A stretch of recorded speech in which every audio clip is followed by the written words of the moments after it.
go. Um, hey everybody. Um, hope everything sounds okay. Tell me if anything is a little off or weird. I don't stream very often, um, so yeah, I just figured I would go over the deck that I top four the challenge with, since it was sort of a deck that not many people have played, recently. So figured if we could talk about it, maybe find some improvements or look over some matchups. I'm pretty sure this is the deck. I was messing around with editing things. There might be something different with the land. We'll see as we go through the matches, but I think this is about it.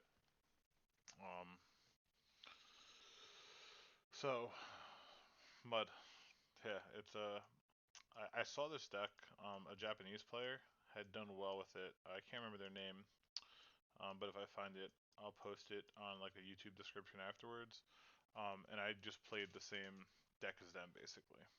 Uh, I the day I've been getting crushed playing miracles, playing whatever other nonsense. So I decided to give this a shot.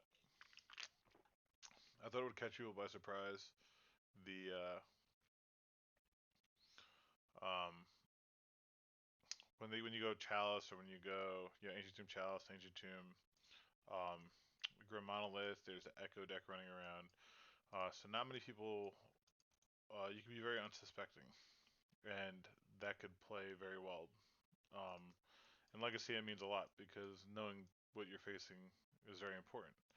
So if people assume that they're facing one thing, like, oh, it can only be this, and then you're able to get them with your strategy, it's pretty great. So um, yeah. Anyway, that's pretty much why I decided to play the deck. I went 5-0 to start, finished 5-2 in Swiss, and then won top eight, lost top four. So just sort of go over the matches and yeah. So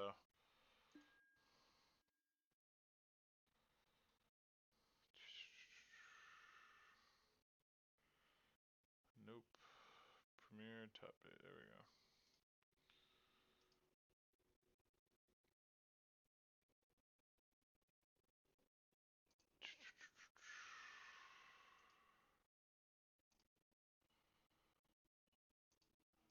Make that better. Hide that. Yeah. So the first round. Uh, After this round, I was actually genuinely impressed. So it's Urion. I've seen this person play before. It's typically Urion Maverick style decks.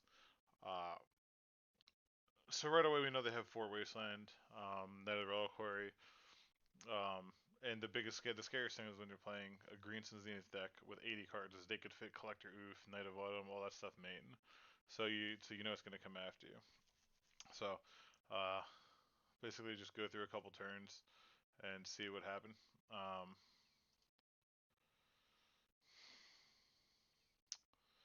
so they reveal Urion. We go Cloud Post, right? They wasteland us on turn one in their 80 card deck, which is pretty frustrating. And then I play Glimmer Post. Just concealing Blast Zone as a removal spell for now if I can, and also just getting more. If I rip Cloud Post say and like Cloud Post the following turns, um, there could be a situation where I lost a mana because I didn't have a Locust land in play. So yeah, play Glimmer Post. They play Trop and Noble. We play another land in Greaves. Uh, they go land Green Sun for Oof here. So now this is what you're thinking, right? You're like, I just signed up to play to play Mud, and you got green. I got Green Sun Zenith. Um, you know, on turn three, which is pretty frustrating. So uh, the one of the very impressive things about I found about this list is it could play through Collector Oof pretty well. So we already have a like Blast Zone right here. If we wanted, we could put a charge counter on it, especially with City Traders. But honestly, Karn is really clutch here. And my opponent makes what I think is a mistake in the following turn. So I go City of Traders, Karn. I take up to block. Right. So now we're in a position. that if they attack here, I can chump and then maybe get something weird out of the board. So, my opponent makes an interesting play. They play a land, and then play Skyclave Apparition targeting Lightning Greaves. Then with another Noble Hierarch. So their mindset is that they're going to 4 my Karn, and uh, I'm -2 and it dies. So instead of just Skyclaving the Karn and getting it out of the way, they decide to Skyclave this. So I just thought it was interesting because they could Skyclave Karn attack me for 4. I'm like, what am I going to do, Chump with Greaves? I don't know. So anyway, they decide to do that, which I think is interesting, but it works out for me. We rip a land off the top like an absolute champ. We play the land, float 2 mana. Uh, we get a Skyship Sovereign, which is the MVP of the tournament, in my opinion. The card was absolutely bananas. Uh, then boom, Skyship Sovereign, killing Collector Roof. So we're in just an absolutely insane position. So they play Bird, they play Sylvan Library, put Yorion in hand. So we look right now. This person really, excuse me, this person really has nothing going on. So we rip Grim Monolith off the top. We're able to just play Middle Worker and pass the turn for now. So they have their Sylvan Library. Do they think they pay 8? Like, no, just pay 4. Alright, it's an easy take 4 here. They play Elvish Reclaimer and then Yorion to take the Metal Worker, giving me a 2/2. And they play this card, which I've never seen before. But I guess when you're playing like 80 cards, you have to find time with this Granger Guild Mage. So we get to this turn, and from this position, it seems like it's going to be a difficult proposition to win. If it wasn't for Sky Sovereign, we crew Sky Sovereign here, attack, take out this little weird thing. In hindsight, it should have been Skyclave, I think, but this could deal 1 damage to any target, and something gets first strike. I didn't want this getting first strike, like, so. They green sun here for 3. Get Knight of Autumn to blow up Forge Master, which you'd think maybe is a good play, but so here we can go Monolith into Wormcoil. I think about it a couple times, like if I want to play Forge Master or something. So I put Wormcoil into play, Skyship Sovereign attack, and excuse me again. I think the game my highlight freezes here for some reason. I essentially win this match. I don't know why Moto messes this up. I tried to watch this once before, and time just skipped a bunch. But we attacked here. Next turn, if they swing with everything, we chomp, and then we end up winning this one. Game 2, get absolutely rolled from what I recall. So, and we have a decent start. Grim Monolith, Manifold Key, untap here, play a Ballista for 2, and tag that. They just naturally have the oof, which is pretty frustrating in their 80 card deck that they have the one of. So then they play Bunny Growth, and from here we just can't ever get out of the oof. And they have Hex Drinker, which turns into Progenitus. Expressive Iteration in their 4-color Abomination. They plow my guy, they attack, I draw a Karn, and we're done here. Getting to go Sylvan Library. So yeah, there's not much more to see there. We just get buried by a turn 2 oof. Match 3, or game 3. This hand is absolutely insane. If you don't get wastelanded exactly turn 1, this hand is just, you could just start slamming golems. So like instead of even Cloud Post here, I lead an Ancient Tomb. They go Dork. We say okay, just jam a golem. throw them off curve. They plow it, put a bird into play. We untap, rip Thought-Knot Seer, hitting Night of Autumn. Because Elite Spellbinder is not very scary. Then we get to play a Karn. Grab a Ballista, which is going to be for infinite mana the following turn. They actually rip Oblivion Ring for a Thought-Knot Seer. We play a Cloud Post and then play a Ballista for X's 3.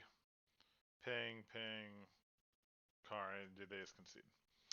So you can see how big of a deal just having the Collector if mattered. Next turn, we're just gonna hardcast Blightsteel. I mean, the match was over. So pretty easy.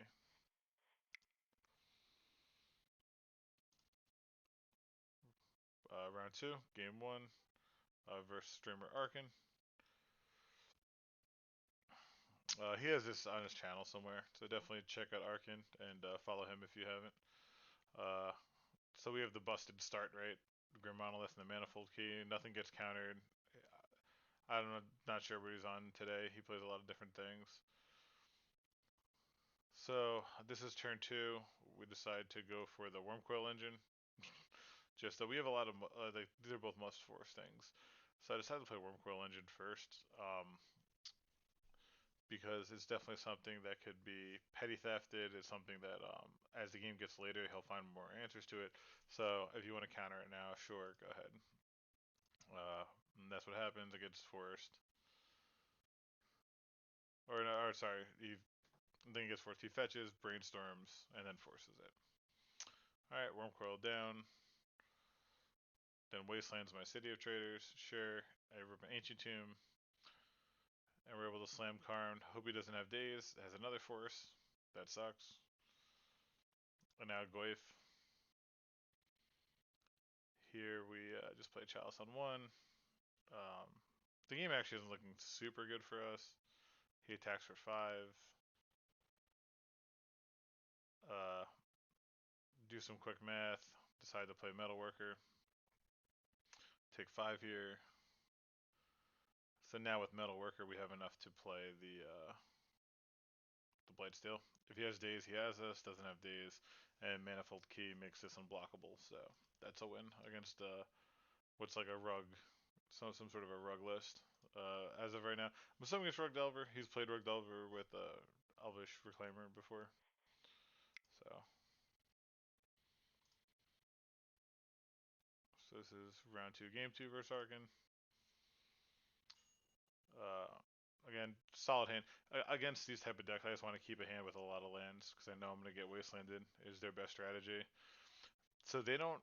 I make an interesting decision there, and because they went Ponder instead of Delver or a 1-mana threat, I decided to Wasteland them because if they like get a young Pyromancer down when I play this tap land, or if they go threat into Wasteland me, it's so bad, and that's one of the downsides of playing Cloud Post as a land entering tapped. So I just say, let me Wasteland you. I have enough lands to play a longer game, and yeah, and then they play Wasteland. Um, they play Wasteland, Wasteland me. Okay, we just play a Blast Zone, saying if you have another Wasteland, you got me. But then they force my Metalworker. Now I play Trinisphere, and the game is over. I thought I'd steer you, and they're locked out on a 3-ball. So, Trinisphere was amazing this tournament. All these Daze decks and everything, just getting a Trinisphere down. You want to cantrip a bunch, and Trinisphere is just insane. Uh, and this is one of the risks. The deck plays 24 lands, which is a lot of lands for this. So, uh, but yeah, you don't want to get Wasteland out of a Delver list, versus Delver.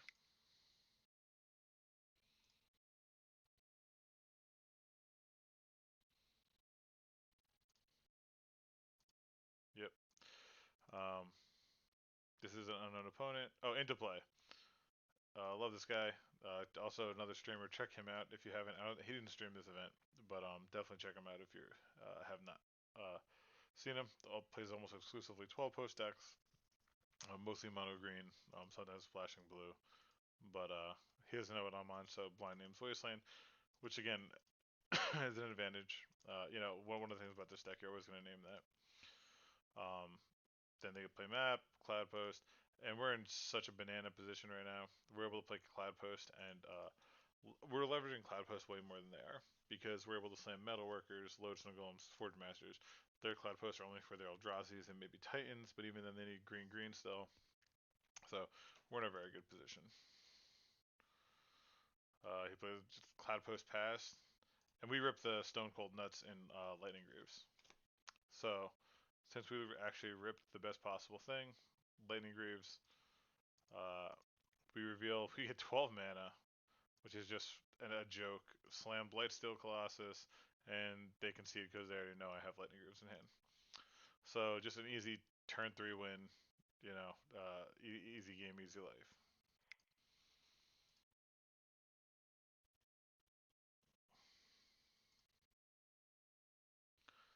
I, again, versus this opponent, this is an easy keep.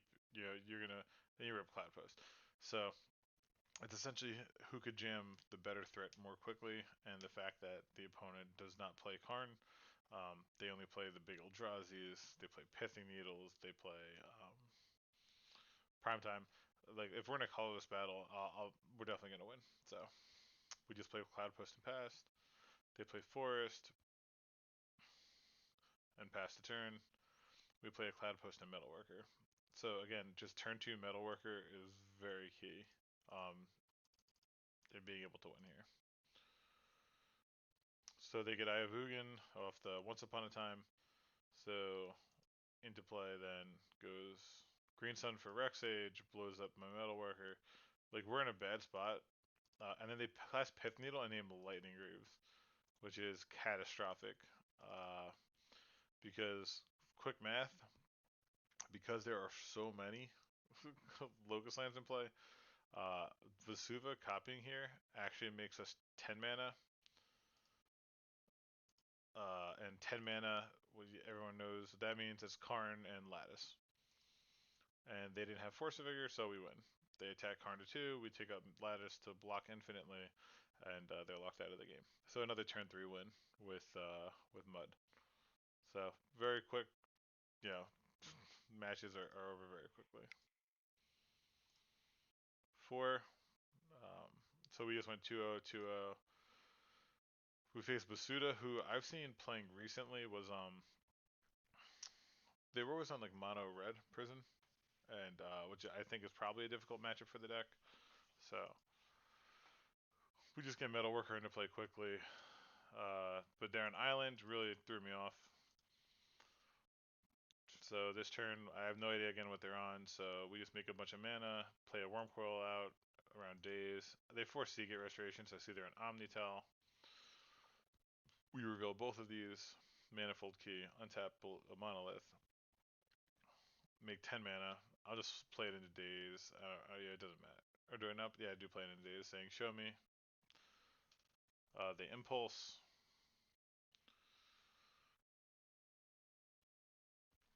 No, yeah, no, it does. You're right. It doesn't help about Karn. I know what you mean. They don't have. So in that mindset, uh, in that exact instance, yes, you're right because we made everything colorless. But I was thinking like in general, like the big mistake of that game was the Pithing Needle naming Lightning Greaves rather than Karn. Because for me to go off, even like because they killed Metalworker, so from an empty board to go off with that, I would have needed to play Metalworker and Greaves and show my hand, and I would have to have Forge Master and another artifact. So yeah, so that was something that was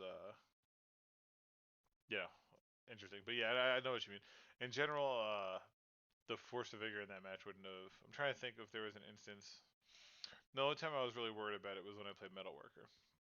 But they had the Rexage for it anyway. So again, in this position, I think my opponent is on some sort of a Omnitel list. Again, they forced Seagate Wreckage. No other deck plays that as far as I'm aware. Um, and we're just basically saying Walking Ballista, go to town, make as much mana as possible, get in for 7. and then let them go. The opponent brainstorms and then concedes. So we got very lucky. In my mind, we should have. We probably should have lost this. This is a terrible matchup. I think, and after cantripping 20 times, they couldn't, find what they needed.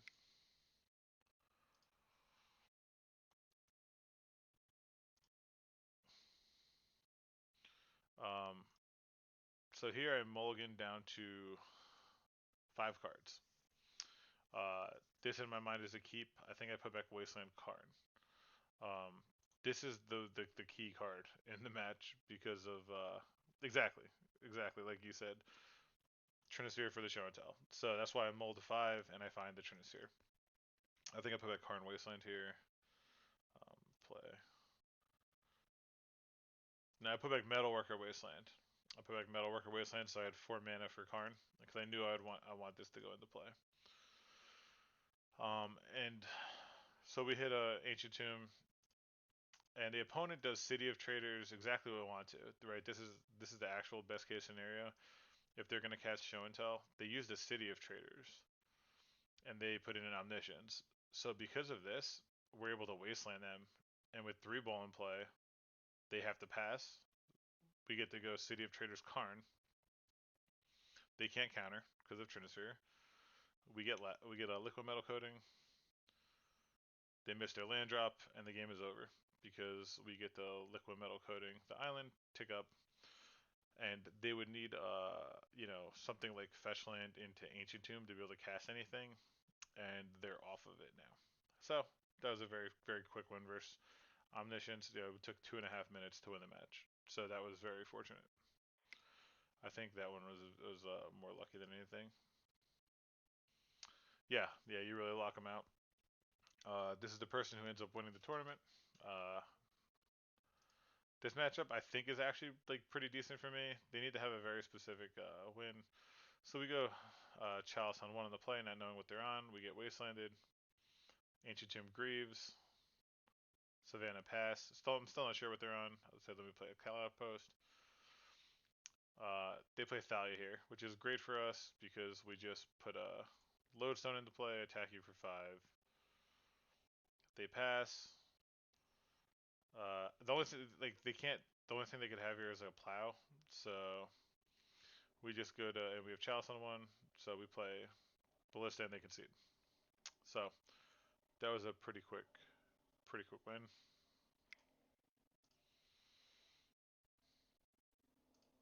So I lose this one.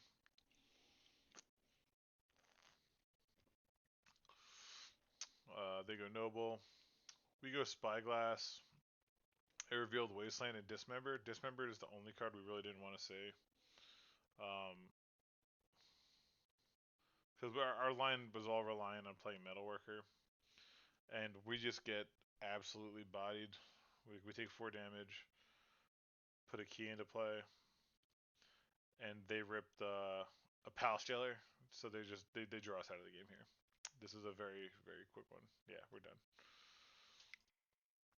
The tournament was very fast. I'll say, look at this. We each have 2 minutes off our clock, and we're going to game 3. So that was really nice.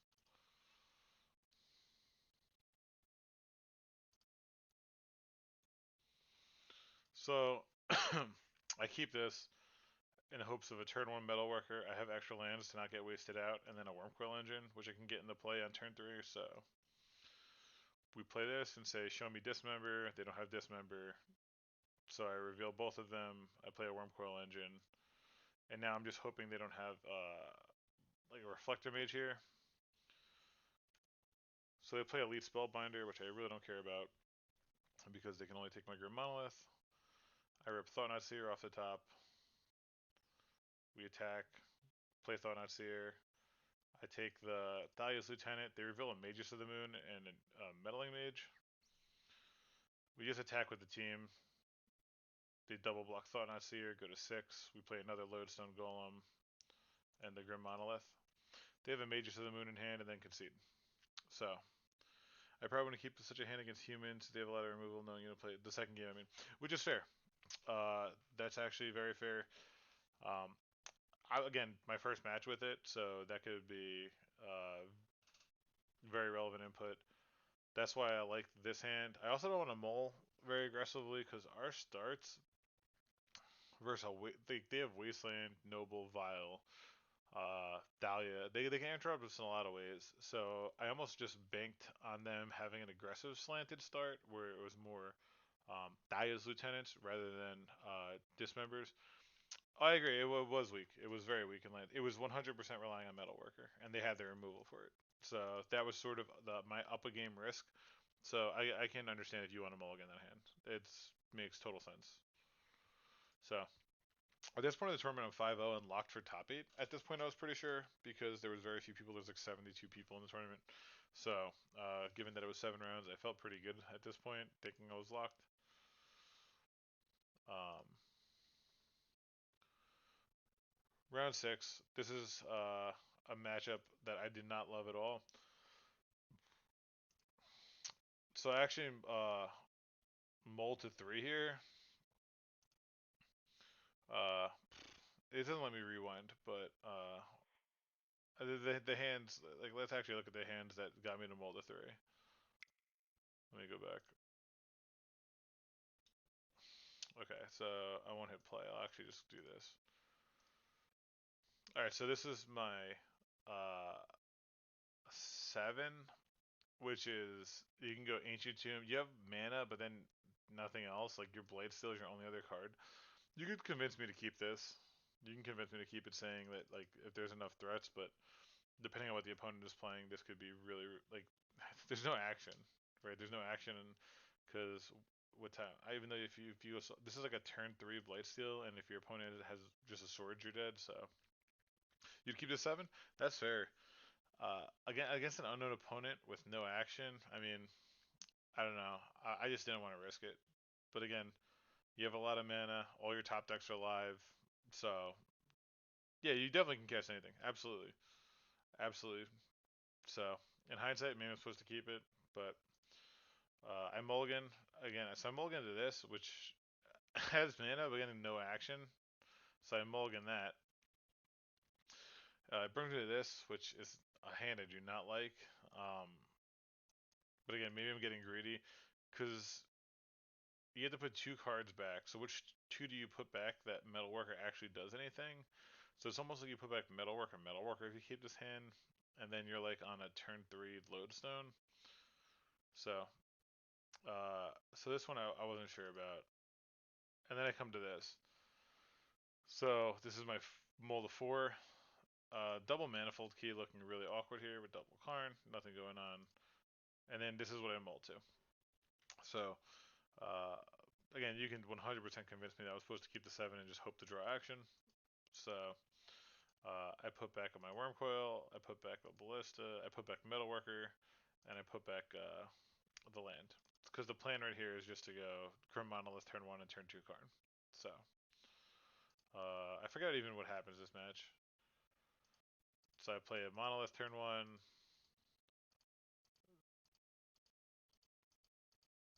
And they play a turn 1 Karn. Which is pretty funny. And I just concede. So yeah, that's how that went. So that was pretty funny. A nice 1.5 minute match or game rather. Nice 1.5 minutes just got absolutely like bodied. So now that we know what the opponent is on, uh, here, let's look at this opener. So okay, yeah, I left Chalices in actually because I don't have much to bring in. I cut Triniseers and I cut Ugins. Because I think just getting to 8 mana is very difficult. But again, maybe you're supposed to just bank on to try to get like 8 lands and like a monolith or something and try to like -3. But yeah. So anyway, uh, so here, do I keep this or not? This is a turn 2 metalworker. I probably and I would keep it now. No, I mulliganed it. Okay, and I kept this hand. I guess the best part about this hand is that you can name the a planeswalker that you're worried about right away. So we spyglass them. and this is the hand they show us. It's Chalice, Chalice, Karn, and Rabble Master. So we get fortunate. We name Karn. Um, yeah, the side end for this is if we were to look back at the list, I sided in Thought Knot Seers and 1, 2, 3, and it looks like I cut Trinisphere.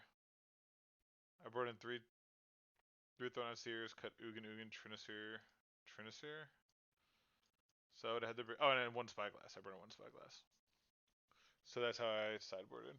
And you could argue that you don't want to bring Thought Knot Seer in because with Blood Moon in play, you need to have Grim Monolith to cast it. Yeah, but the token makers are so fast. Like turn one, if they go turn one Rabble Master, like your Ugin's not doing shit. So I don't know. That's my opinion, but I'd have to have a lot more matches to feel comfortable with that decision. Um, anyway, back to the match. So I named Karn with this hand. Obviously, it's the only thing, and it's the worst card for me to see. Uh, we go to their turn. They play a Chalice on 0, which actually doesn't hit anything in our deck. You know, it hits their Chrome Moxes, so thank you. Uh, now I think we're in an insane position right now. Unless they hit exactly Simian Spirit Guide to lock us out of using Metalworker, we're in a very good position. So they go City of Traders and just Rabble Master. Sure. Look at this 1/2, big booty 1/2 gets to block the token here. So that's nice. Um, and then we get to untap with Metalworker. So boom, add 2 mana, play a Blast Zone, play a Wormcoil Engine without taking any damage. Like okay, and now this thing has to attack every turn. This token, he plays a Karn that can't be activated, and then he lets me gain 6 life. So we gain 6 life. I never took it out. There are many more useless slots like Chalice because there are 3 drops before. Yeah, no, it's not even Chalice for 3. It's just Chalice on 0 against the Chromox deck on the play. I think is relevant because they're gonna like Blood Moon you and Mage to the Moon you and play the 3 drop. So that's why I like it more than say a Trinisphere or something because everything they play is 3. Um, and it can also lock them out of red. Chalice can also lock them out of red mana potentially with that awkward mana base of a lot of soul lands. So um, and again, just my opinion. So we're here again. We attack. Now we attack Karn for 6, and Karn just eats it. So they lost the City of Traders, played a Karn for really no gain. We're at 29 life. Then I reveal that, play a City of Traders, and play a Forge Master without taking any damage. So he attacks for 1. We block it with the Forge Master. Plays in another City of Traders. Plays a Chandra to downtick. Okay. Then we Thought Not Seer them. Take the Rabble Master. Attack Chandra with a Wormcoil Engine. And we're just cleaning up right now. They can see. So, um, it shows you how different the matches can go. Even though they had a Karn, we were able to at least get one untap with Metalworker, and that's really what it comes down to apply significant pressure.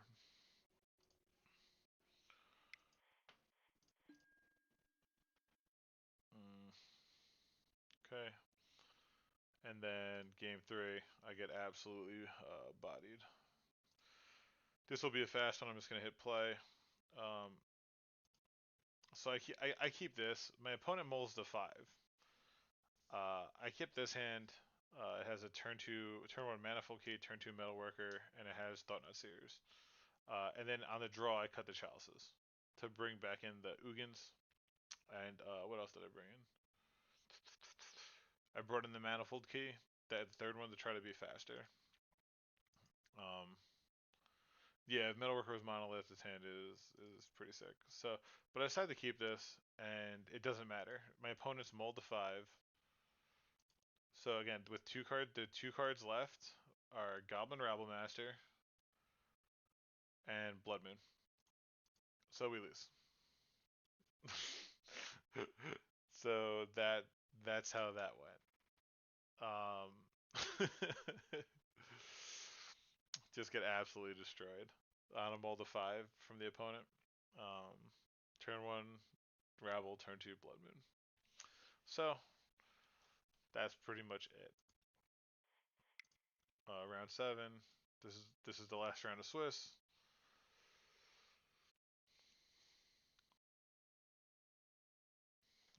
I keep this hand. I think this hand is actually just comically good. Um, they go Island Ponder, sure. I think this is a very long one, so I'm not gonna slow it down. So I play Lightning Greaves. It resolves. Glimmer Post. Play a Lodestone Golem. Uh, yeah, yeah. So here's Force Pitching Hull Breacher on my Lodestone Golem. And they just go turn 3 Blood Moon. Lucky for us, we're just so good at Magic and top deck a Manifold Key. And the Manifold Key wins the game on the spot because we're able to get Blightsteel. Just a Blightsteel. Like, so opponent goes Blood Moon. We go,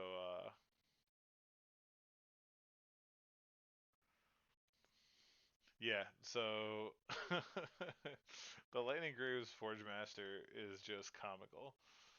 Like out of nowhere, they 4-star play and then Blood Moon us, and we still just have the win. So deck showed a nice bit of resilience there. We equip and sure attack.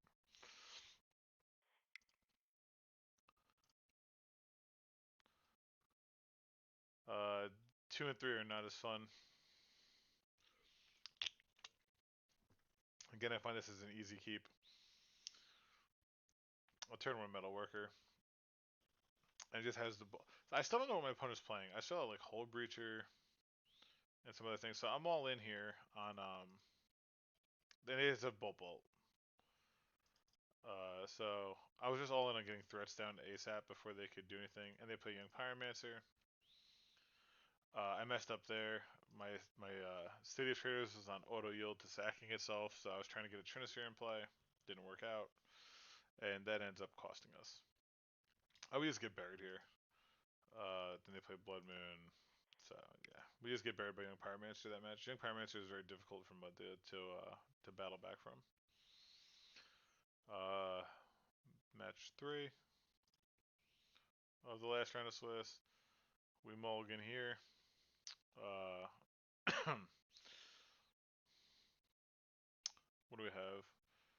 We have a turn 2 Lodestone Golem,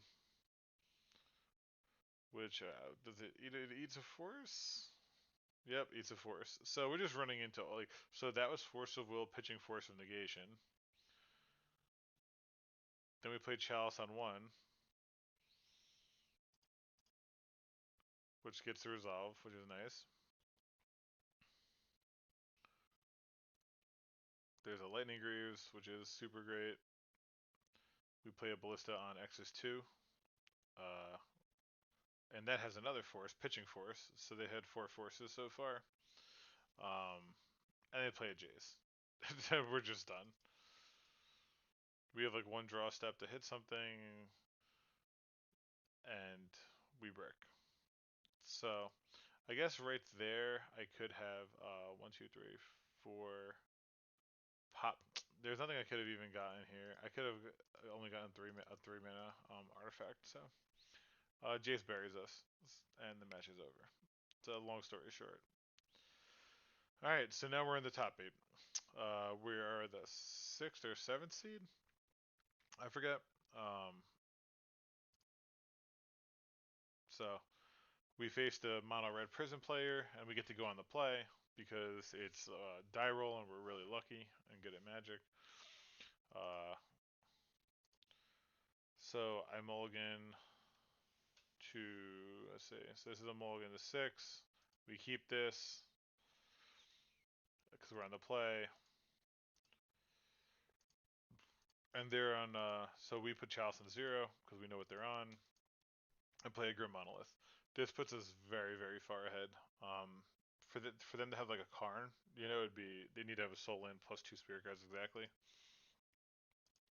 So we go to their turn. They play Ancient Tomb and pass, and we have a beautiful 6 mana, which means Lodestone Golem, and Lodestone Golem stops them from playing Karn, which is pretty great.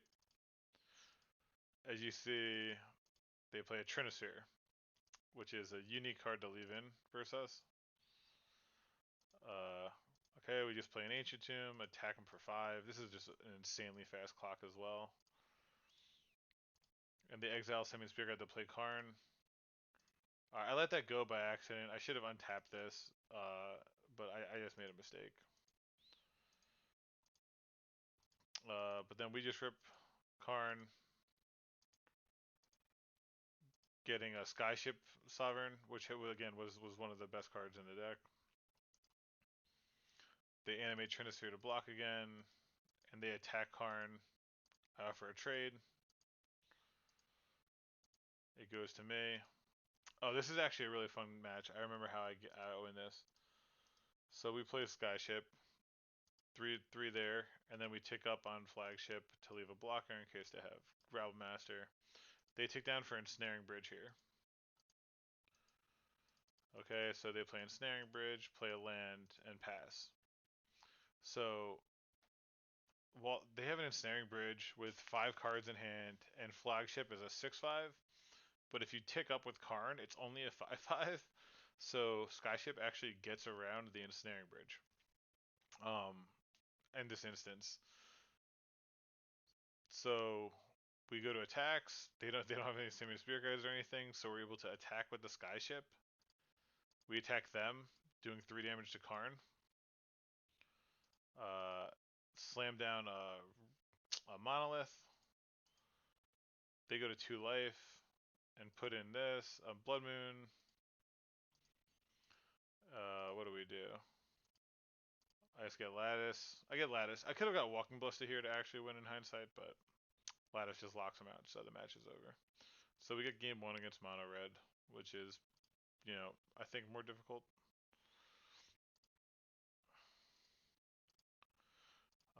This is our hand on the draw versus Mono Red.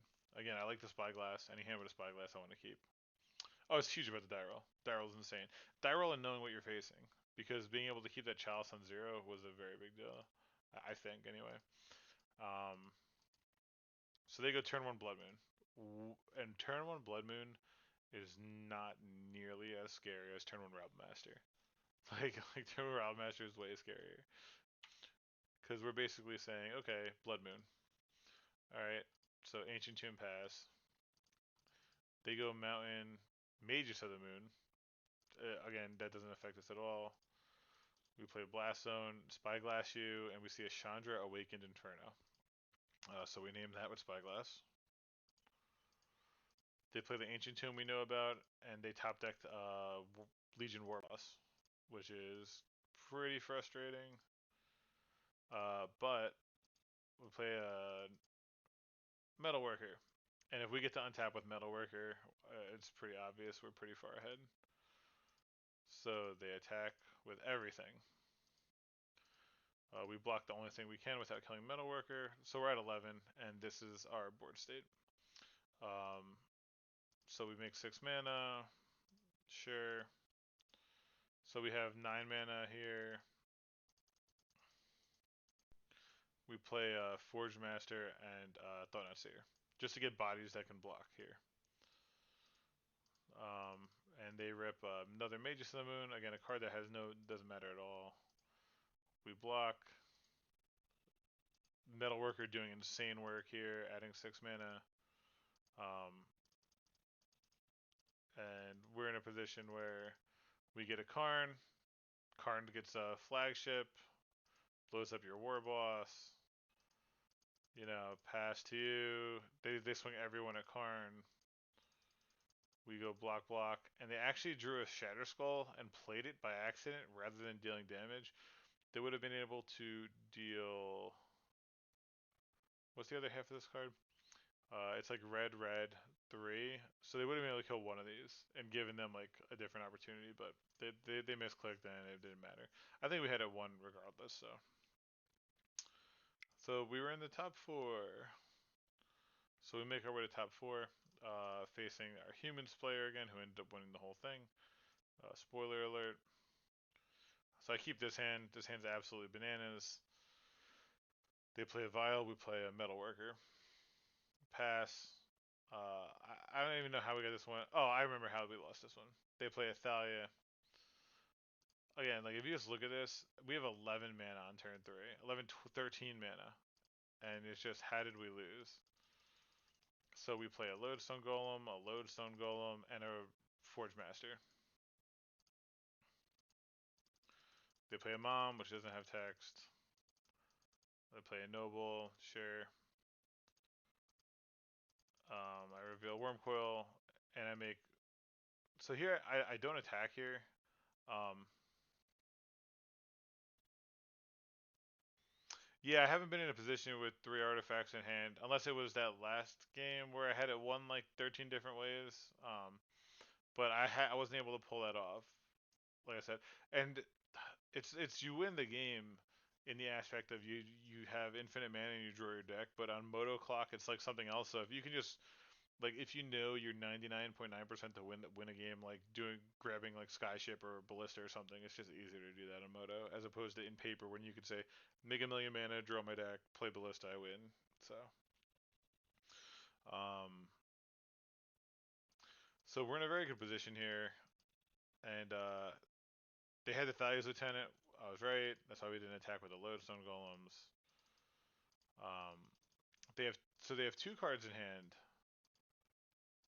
and I don't know their list, but based on typical humans lists, I don't think they. The only thing I'm worried about is like the one of Palace Jailer, um, to hit my Blightsteel Colossus here.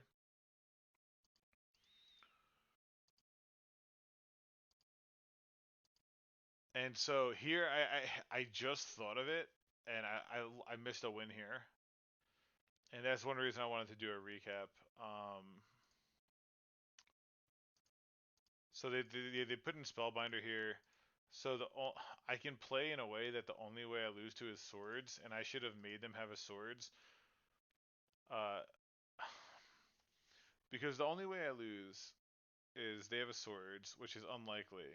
Because right now I could just activate the Forge Master, sacking 3 artifacts, getting Manifold Key, and giving unblockable to Blightsteel Colossus.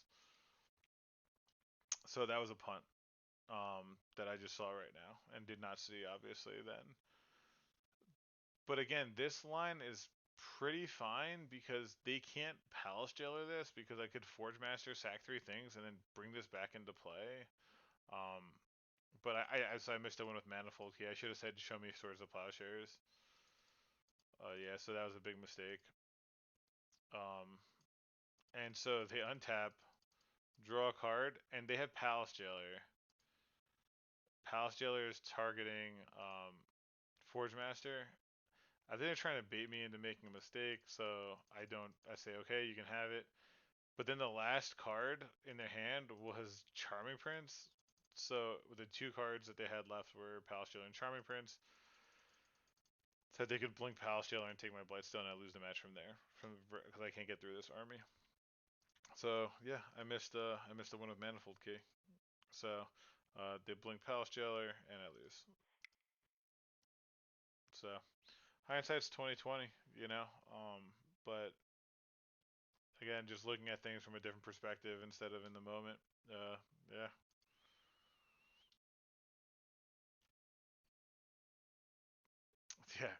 Nah, hey, they won the whole thing, so good for them. But I did not play around Palace Jailer plus Charming Prince. Those are both 2 ofs. Um, it is what it is. Whoop. So I go Cloud Post. They waste me. They play Noble. I play another Cloud Post. I play Metal Worker. What happens here? They play Collector Oof and Noble. Manifold Key. This Collector Oof is just doing, which they have 2 of. Um, then they have Palace Jailer. So we're in this position now that we're 1 mana off of Ugin. I thought I'd see them. I take the Thais Lieutenant. They draw a 1/1. They draw a Meddling Mage naming Wormquill Engine, which was I think a little suspect. If I was them, I would have named They didn't play Skysclave because it was it's all humans. Um, but they named Wormquill Engine instead of Karn or Ugin, which I thought was strange. Um, or Forge Master. That would I guess Forge Master can search it up. So, but those are the two. Because right now, I'm 1 mana away from Ugin, and Ugin just wins this match. So I put Thonasir on defense. They play land. They elite Spellbinder. I have double Ugin. Um, he attacks with this for 5. I have to take it, and I brick on my I brick on my land again.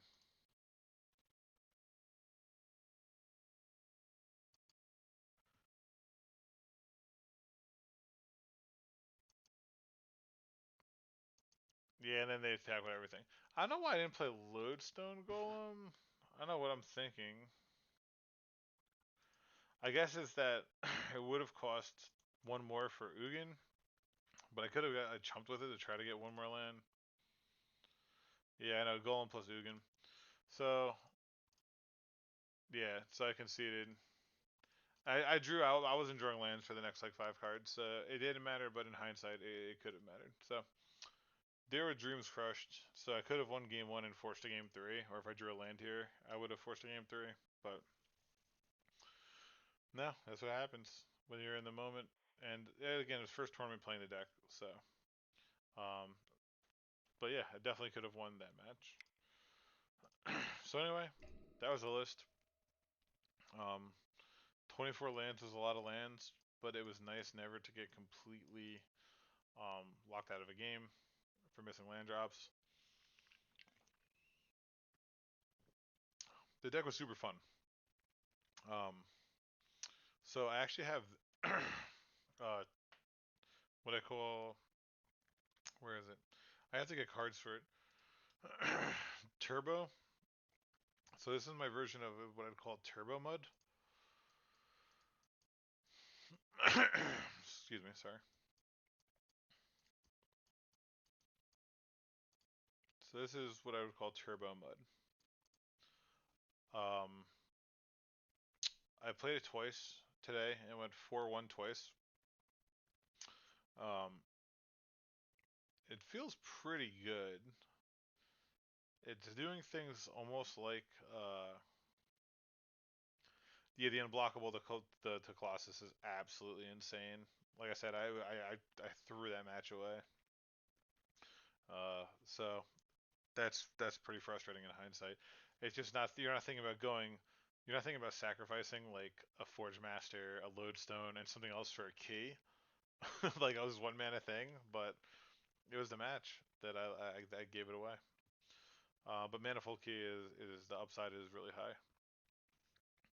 So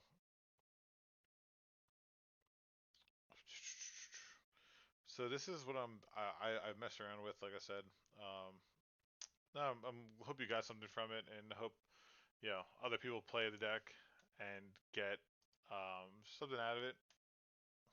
You know, like the deck's been like quote unquote dead for a while, um, with all the other powerful cards that were printed.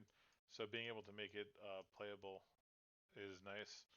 And people who have these reserve list cards, that they from a deck they love, can actually use it and have a chance at succeeding. Um, but yeah, so I was actually just gonna pick up some Ugins and then mess around with this deck, through a league, and see if there was, see if there's anything to this. My last league, my only loss was to Infect, and they top decked to Pendlehaven that was able to beat my Welcome Ballista. So, very close to trophying the last match, and I feel like this deck has 4 Lightning Greaves, which I think is like one of the best reasons to be playing this deck. And just Greaves, Metalworker, Forge Master combo, Shroud turboing everything out is very quick.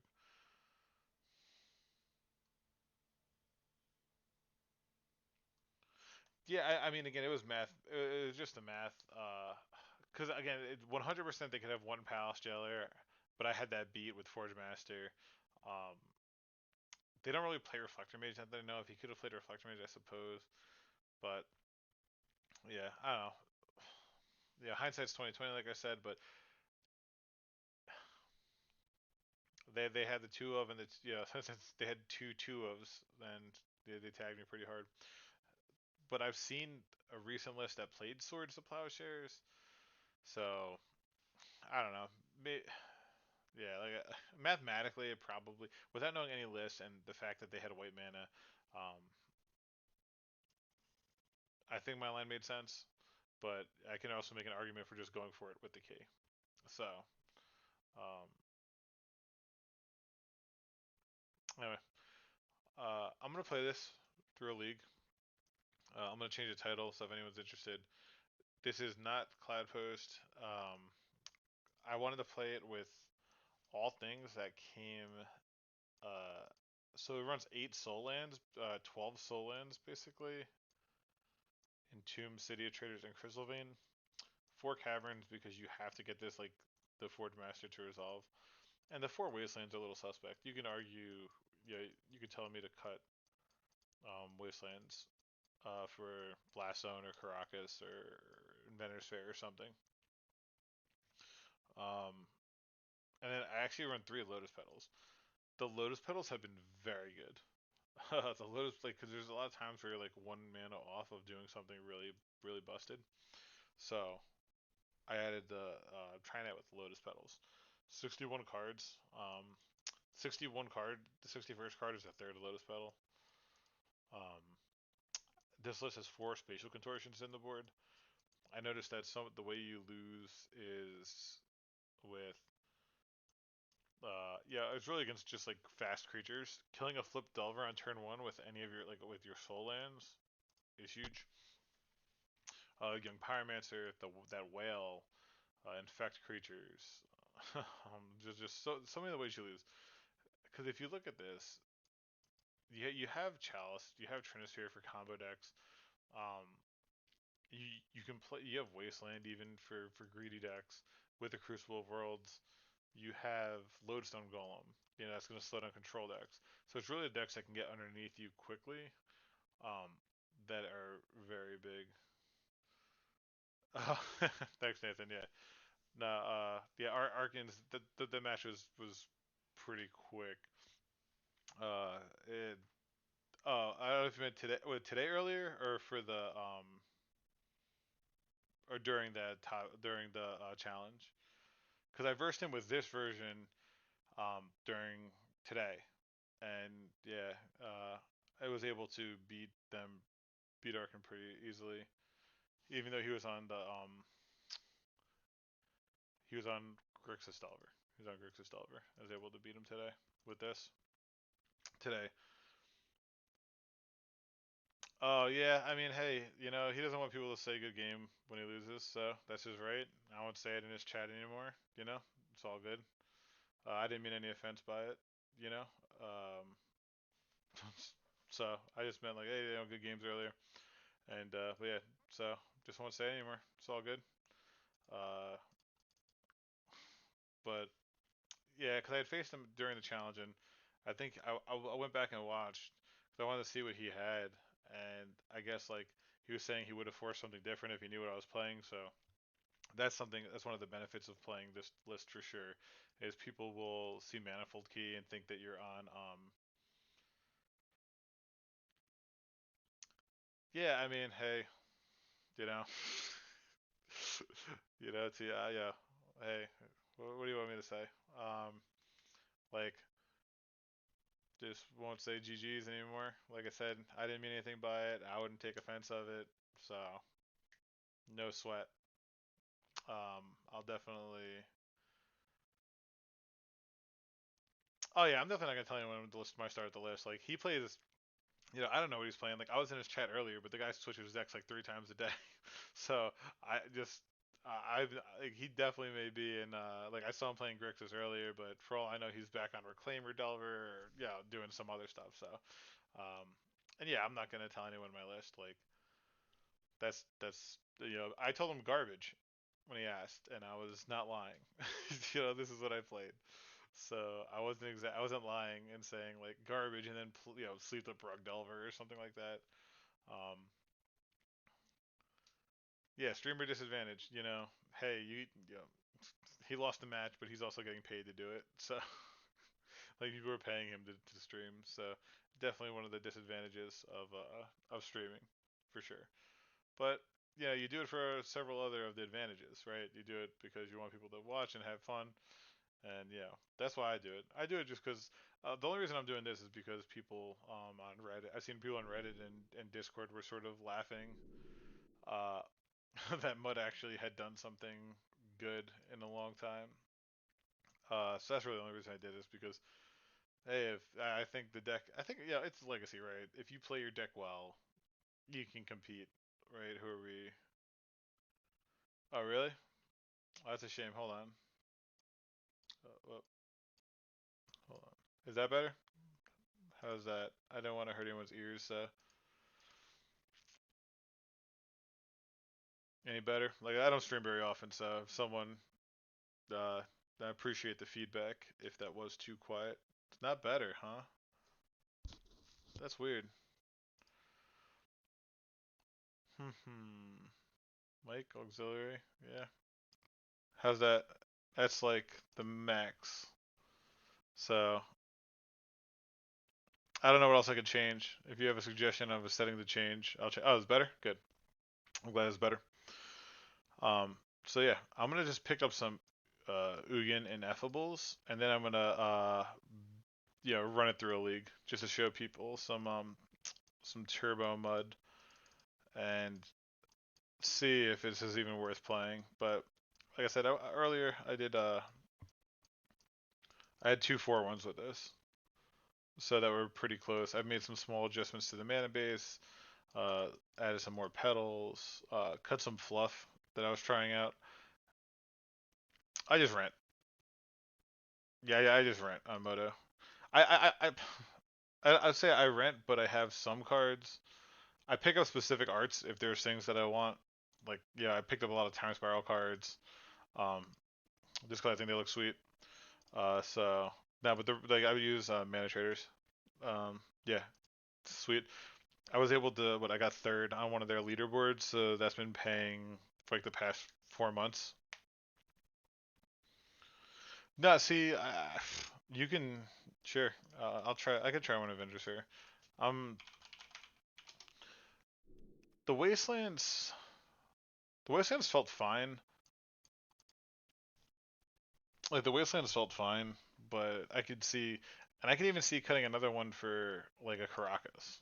Like I don't know what the because you're you all right. So Wasteland is good in the sense of if you're trying to play an aggressive deck and if you have like Lodestone and you could just start wastelanding them, but it's also the weakest of the lands as far as generating mana. Like these only generate one mana. Um, but Cavern is, obviously like the thing just comically broken. Let me tell you something. Do you need 4 Greaves? I think the answer is yes. I was playing one in the challenge when I top forward. Then in this version, I went to 3, and I just felt like I always wanted it because even just getting Lodestone to get in for 5 and you can't bolt it, or like guaranteeing you could protect or ensuring that you can always activate Forge Master the turn you play it. So I'm gonna run it through a league with 4, and we could see if it actually is necessary. I don't think. Again, it's a learning experience. Um, the one thing you'll notice here is I cut the Ugin Spirit Dragons because it seems like I was never casting that fucking card for Ugin Ineffable. And if you look over here, this in addition with Lightning Grooves, that's free Lightning Grooves. Yeah, it's like like in this deck, I feel like you always want a Lightning Grooves in your opener. Ugin making them free is phenomenal. And then with the Forge Master combo, right? You go Forge Master sack, play still haste, GG. So, um, that's sort of the mindset I was going with this. And again, this isn't trying to be better than a Depths deck or any of these other fast combo decks like the Turbo whatever stuff. Like the Urza Echoes or something like that. This is trying to be its own thing with just a different angle of attack rather than the Cloud Post and playing a longer game.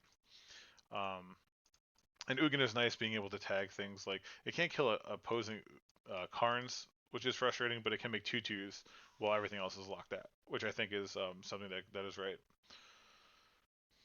Yeah, because you have no cantrips. That's sort of the thing is you're just like I need to have it and that's it. So all right, so I'm gonna put this on a break. I'm gonna try to change my title.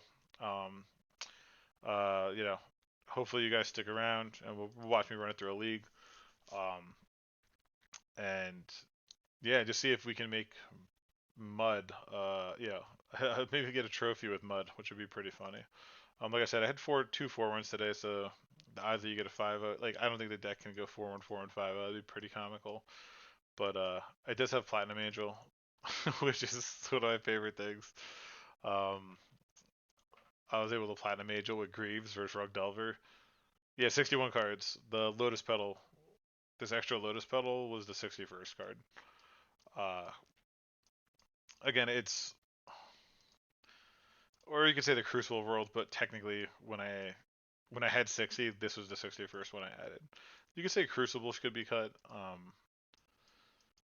It's not even to Wasteland lock them out of the game as it is to make sure you don't get wasted out of the game, so you can keep playing your City of Traders and things. So that's more of what I look at Crucible as. Yeah, yeah, no, and like I said, it's not even about that. It's more about just making sure I don't get wastelanded out. Or you can argue that you want it in the sideboard over like something else. And if you're going turbo, turbo doesn't necessarily mean win. Turbo could be a quick lockout. So maybe you want a Trinisphere main. You could do something like that. This doesn't look turbo at all. This literally has 12 soul lands, like 4 Lightning Greaves, 4 Grim Monoliths. Is this as fast as I think it can reasonably make it and maintain the integrity of what the deck is trying to do? Oh, you're never gonna tutor. You're never gonna tutor Crucible. I agree 100%. I mean, it does, just because you're tutoring it doesn't mean. The only reason I would say it's not good is because like, do you want a one of that you're not gonna tutor for? You may have Enter's Fair for it. No, this is like I would consider this like the one I played. This is a slow mud deck. This is 4 Cloud Post, 4 Glimmer Post. Like we're gonna hit land drops and add up mana over time. So as far as mud, again, this is like a turbo mud deck because this is you can activate metal workers the same turn you put them out, and you can pump things out as fast quickly as turn 2. They all look slow, yes. So again, context matters. When I say turbo, it's not like turbo depths where instead of like turn 4, turn 3, turn 4, you're like turn 2. With your Lotus Petal, Thoughtseize, Urborg, Dark Depths, Vampire Hexmage. So remember context. That's all. It's a turbo version of Mud, in my opinion. Yeah, yeah. So yeah, it's definitely not like I'm not claiming that this deck is gonna. Yeah, you're not gonna win. You can win on turn 1, right? I mean, like you have to get really lucky. Uh, but the odds that you're gonna win on turn 1 with this deck are essentially 0, right? Um, but again, you're just playing this because you can play you can get lucky and have a turn 2 Dark Depths. So, I mean, that's all. Like I said, it's just my opinion of it. So I'm gonna get the Ugin Ineffables. Um, I'll try it with the 3 Wastelands. The if we want to, we could try it with no Crucible. The Crucible, you can just cut Crucible and do this. Like, so this is your wish board, basically 4 Spatial Contortions, which I found are phenomenal against Delver and Collector Oof.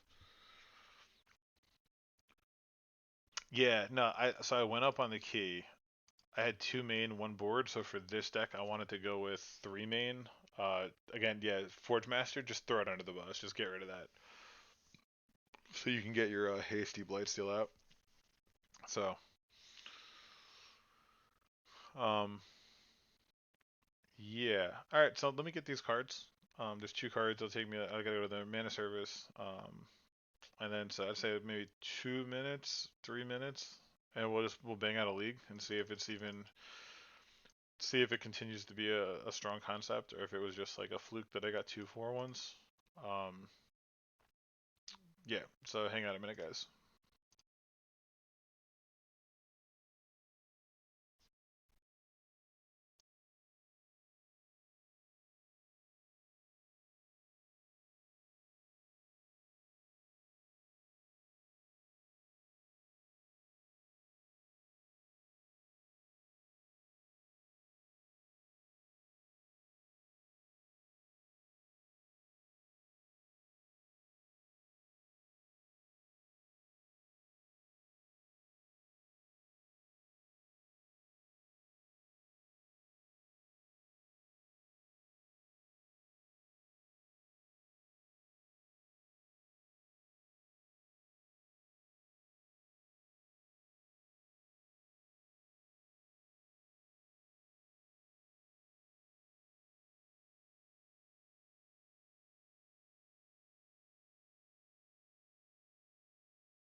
All right.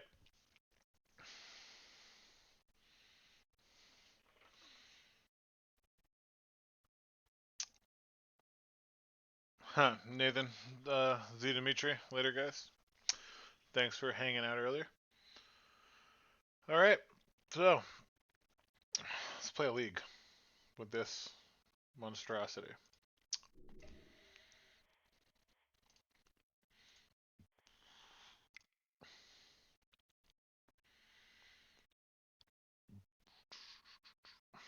Oh, you got 6 minutes? All right, Nathan. So maybe you could see me win. I got 6 minutes. That's at least one match I should be able to win. So let's see.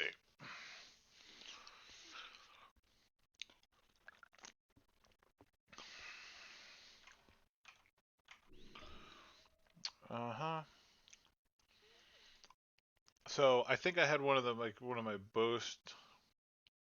I faced Burn earlier. It was turn one Ancient Tomb, Grim Monolith, Metalworker. They like Goblin Guided, and then the next turn was like Ancient Tomb for Greaves, or activate Metalworker, play Greaves, play Forge Master, play like a key, sack everything, get Worm Coil, put Greaves on it, attack for 6, gain 6, and just conceded right away. This is like the only deck I could beat Burn with. I always lose to Burn. So, uh,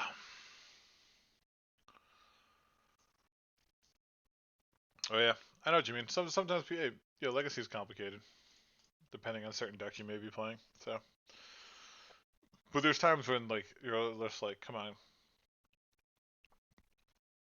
all right. Oh, I'm a pretty bad player because I'm not on the play. Yokel. Uh, this feels bad. Having Blightsteel in the opener, it feels good to have an uncounterable metal worker with Manifold Key to make a lot of mana, so I think I'm going to keep it.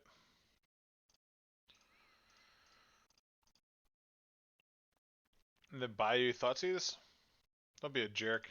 Boo. Alright, this hand's a lot worse now. Odds are we're dead. I haven't faced any like Chain of Smog nonsense, but that's sort of what this looks like. Bayou Thoughtseize. So, that's really not what we want to face.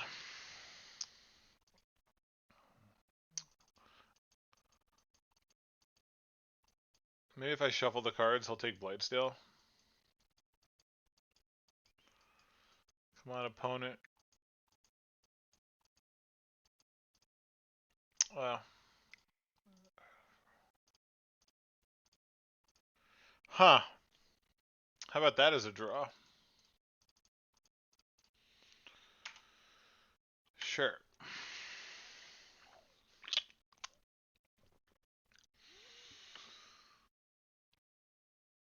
I have subs off. I'm not sure what you mean by that. Period.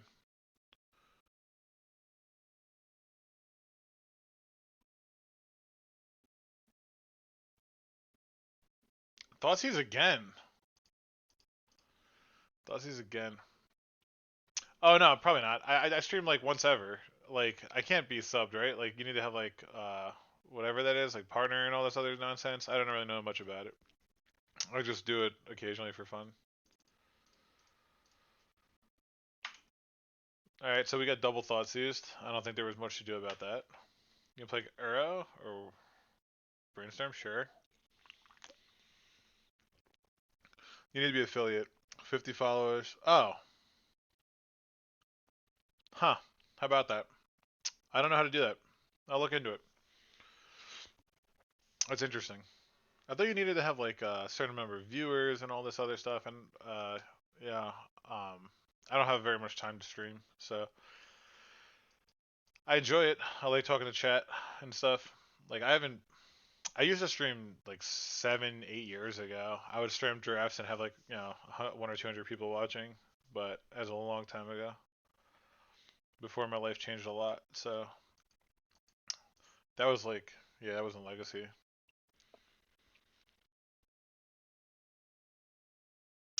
Huh. That's true. Maybe I'll look into that. But no, I appreciate it. I just try to. So yeah, definitely looks like Ant. Like sure, Ant. You know, they can obviously. I think Ant. If we know what we're facing, Ant's probably a very good matchup, right? Like we just go Triniseers, we go Chalice. That's pretty much it. Do we have outs? I guess Karn is our best draw. Um, we have 1, 2, 3, 4, 5. Grim Monolith would be 6. 1, 2, 3, 4, 5, 6, 7, 8 mana. Yeah, not enough for anything fun. Oh, Kadoltha Forge Master off the top, actually. Kadoltha Forge Master off the top lets us get Platinum Angel with Shroud. So, which is probably good enough.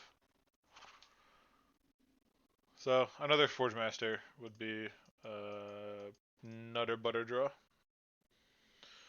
Stream for 8 hours within a 30-day period. Okay. Stream on 7 days within that 30-day period. And average 3 viewers for those 30 days. Alright, I think I can average 3 viewers. I have 3 now, I think. So, this guy just tanked for like 20 minutes to kill me. Do you really tank with. And you have Infernal Tutor. Cabal Writ Crack with Past in Flames. And blue. Okay. Yeah. So if you have a tutor on top of your library, you win. This is a long turn.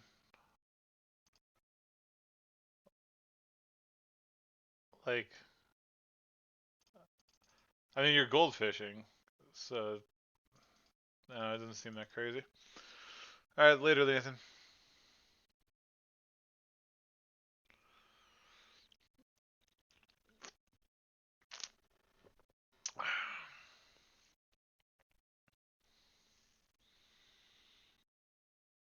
I feel like this camera is like hella zoomed in on me. Okay. This person is preordaining, and if they miss, that's it. Though they have a lot of outs for sure. Infernal Tutors, the bottom. Flashback of Thoughtseize. Okay. And pass. Okay. So that was fun.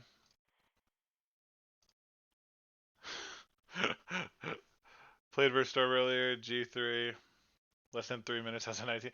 Like, yeah, I mean, I guess they just decided. But yeah, I was right. Karn was the best possible draw. We just get Tormod's Crypt. They have any artifacts and Lattice next turn, GG. So that was triple Thoughtseize we beat, sure. So we bring in Triniseers, cut Ugins and Wormcoil. That's actually like really clean. So.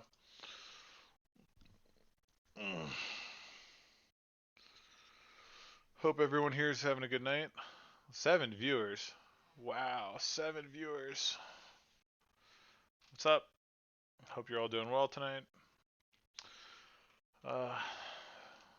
Yeah, just playing some quote-unquote turbo mud is what I'm calling it.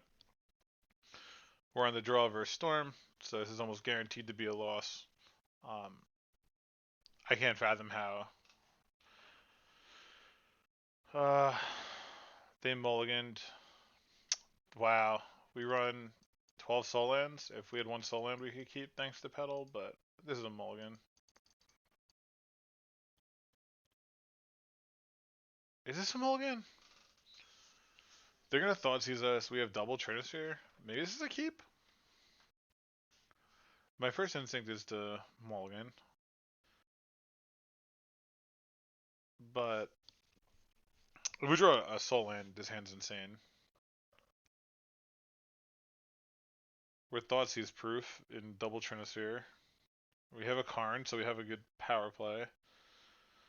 I don't have anything to play my first turn. But odds are they're gonna Thoughtseize me their first turn anyway.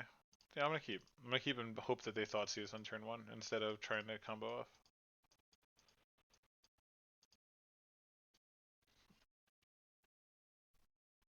Oh, well, if they try to combo off, I mean, there's nothing I could do about it. It was just I hope that they didn't. Are they gonna brainstorm? Please lock yourself and concede.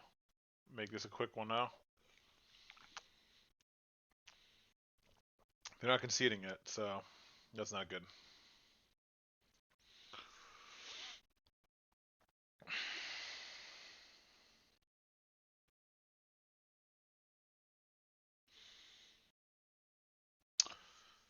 So we could be dead, and if we're not dead, we have 12 soul lands and 2 lotus petals, so we have 14 outs to play a Trinisphere on turn 1. So I think it's worthwhile keeping because you have 14 outs and your Thoughtseize proof. I think this is probably a keep. Someone could argue with me, and you can convince me no. Yep. Oh, they have 4 cards in hand and are going for it.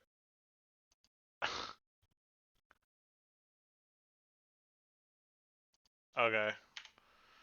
Can I beat that? Yes. Not with that draw though.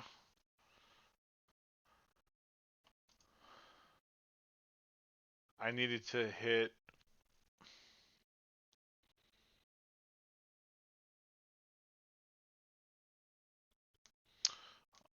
So 10 goblins, pretty good. That was a pretty good brainstorm.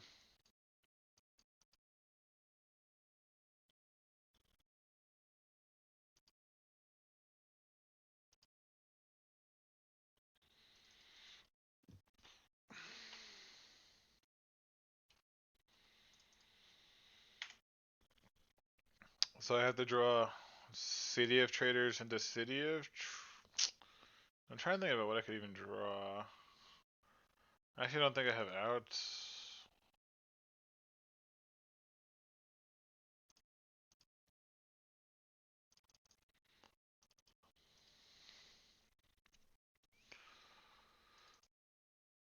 They have Decay for this. Infernal Tutor, sure, it doesn't matter. I'm trying to think if there's a way that I can get Platinum Angel quickly enough, but there's not.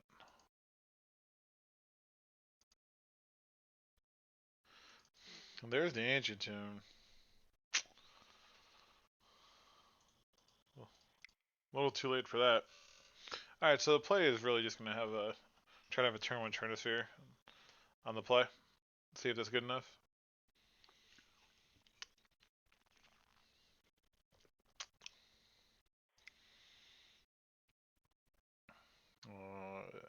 Not changing anything.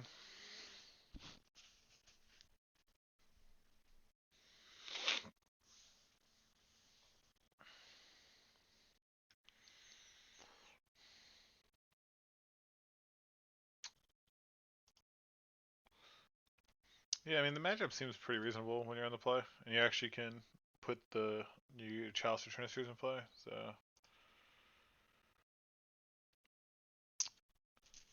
huh?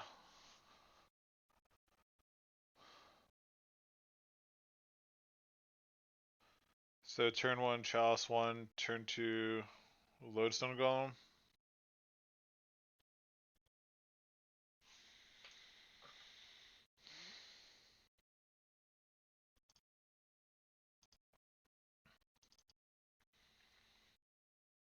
I don't think you can, like, definitely with like a Trinisphere, but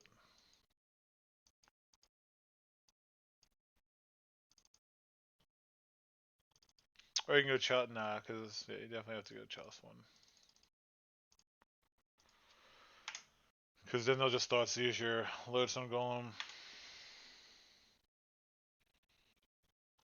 Sure.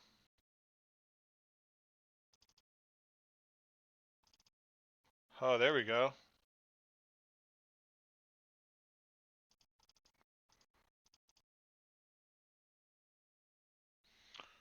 Actually, this turn, I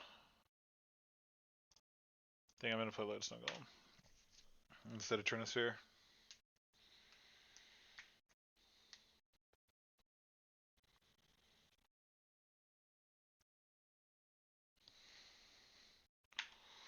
What do you have? Decay for the Chalice, I'm guessing? Using one petal? Okay. So I like having Lodestone in play now. And next turn we can go Greaves plus Trinisphere. Oh yeah, this is feeling really good.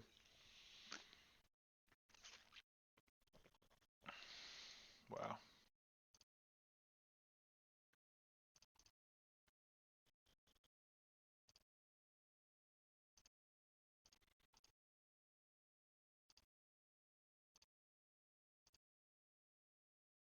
Chalice and 0.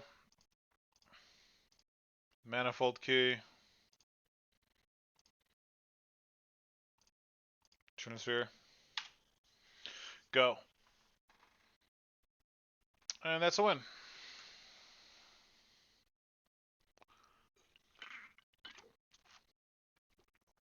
Alright. Oh, quick 1-0 versus Storm. Lodestone Golem. 5-3. Like, what are you going to do? So, alright. Get the 1-0. Let's keep it up.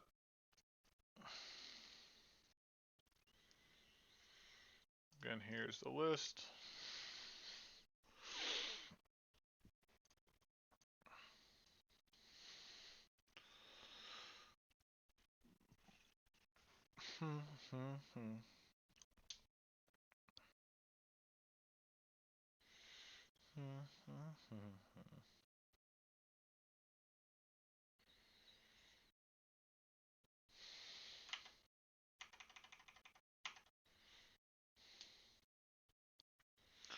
Alright.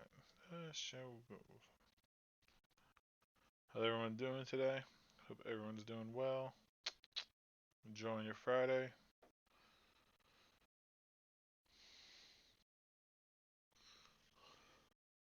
Enjoying some mud. Going into match 2. Here we go.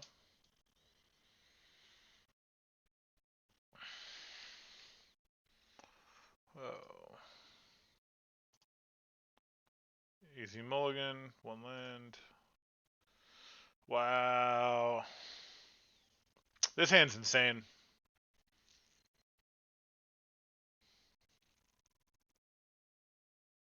This hand's absolutely comical, actually, right? So we get rid of Metalworker, actually, because we just have all the mana ever. We could get rid of a Lotus Petal. This hand is... You're ready to play a threat. Like, any threat is good to go. So it's, do you cut a Lotus Petal? If you don't cut a Lotus Petal, you go Crystal Vein, Lotus Petal. You can go Crystal Vein, Crack, Grim Monolith, Key, make a bunch of mana. What's better, the Lotus Petal or the Metalworker? Metalworker just gets... If this gets forced, you can play around Daze all day. Definitely keeping just...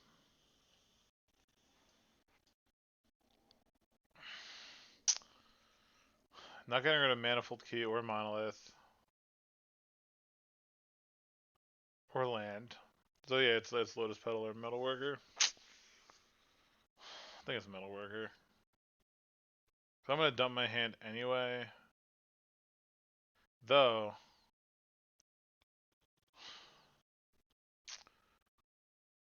Maybe a situation where this adds like 4 mana.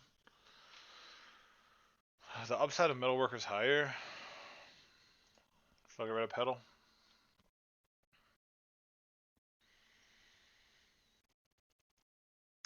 Burn. Alright. A Metalworker on top of my library.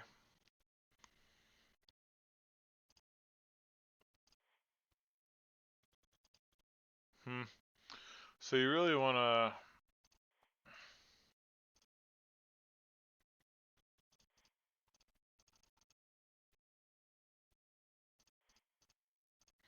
So here we're just gonna play out everything.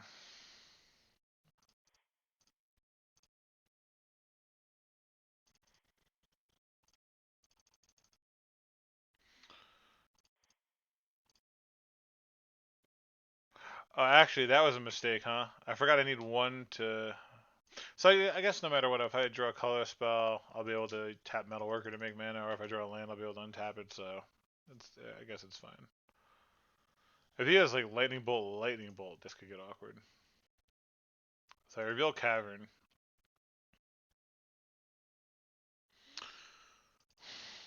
So I think I double block here because it saves me 2 life and then a bolt. Nah, it's too early for that.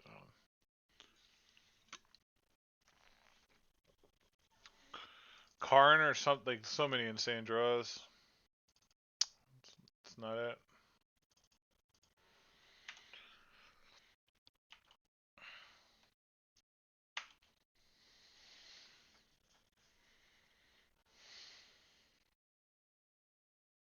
Another Metalworker on top.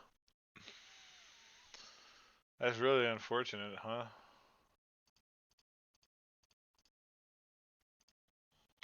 Yeah, I'll double block here. Oh, I actually got it.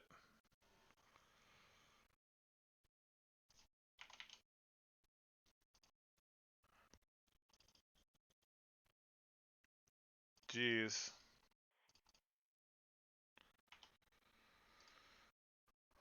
Here's a Rift Bolt on top as well.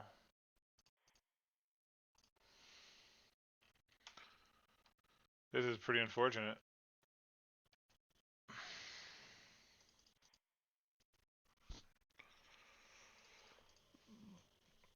Burn, I think, is actually quite an easy matchup. So, it's always the easy ones that get you. And again, this will be a double block. A Lotus Petal. Yeah, just not drawing any action.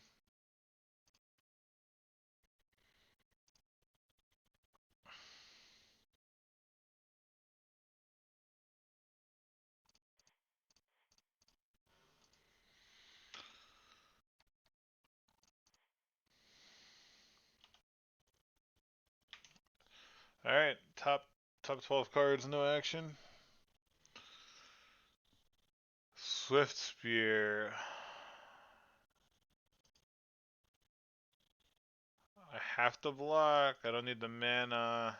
And 1 bolt kills me then, so all in on top decking anything that matters. Yeah, and there's the Fire Blast. Alright, so a spell. Alright, if they it's good enough, if they brick for 1 turn, they literally have to draw land though.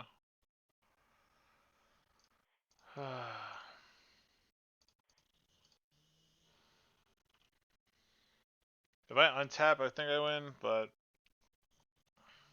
yep. Fucking painful. Painful. 12 draws, whips. Untap, we get have the option to get a Wormcoil Engine or a Platinum Angel. Yeah. Oh Jesus Christ. That's brutal. Oh well. So again, facing Burn, I cut Karns. You're never gonna. I don't think you're ever gonna get there. Ugin is also probably. Ugin's an okay card. Bring in 4 Spatial Contortions to be able to tag whatever creatures they play.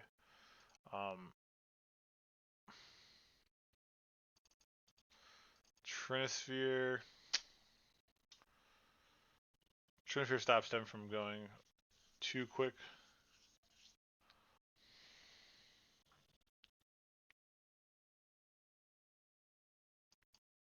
On the play, I think I like Trinisphere.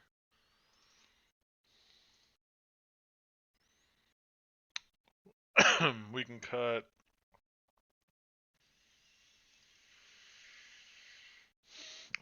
Welcome Ballista actually isn't that impressive versus them. Alright, let's try this.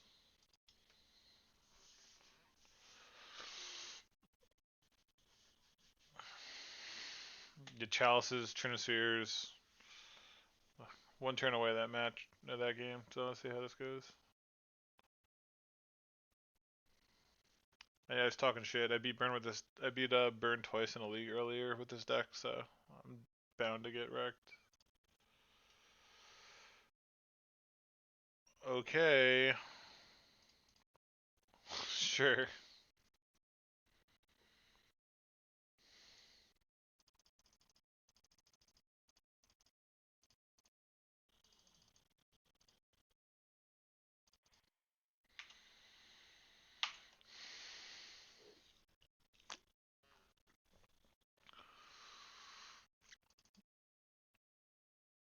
Hmm.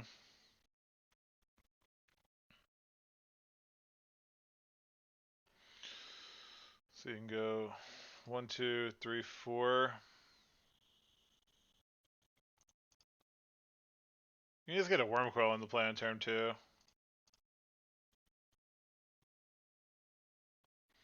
Or you could pass here. What does that give you? It gives you an extra 2 mana. So 1, 2, 3, 4, 5, 6, 7, 8.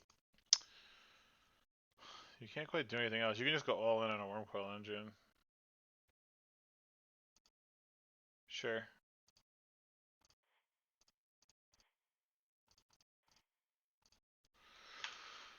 Go.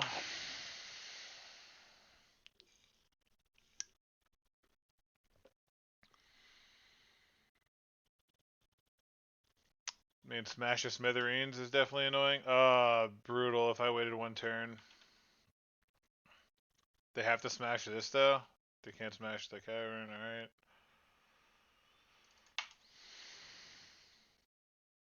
And they have to bolt this. Sure, Rift Bolt. Alright.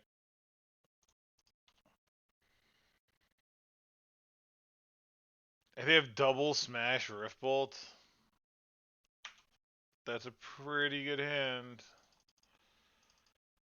Sure. And now I lose?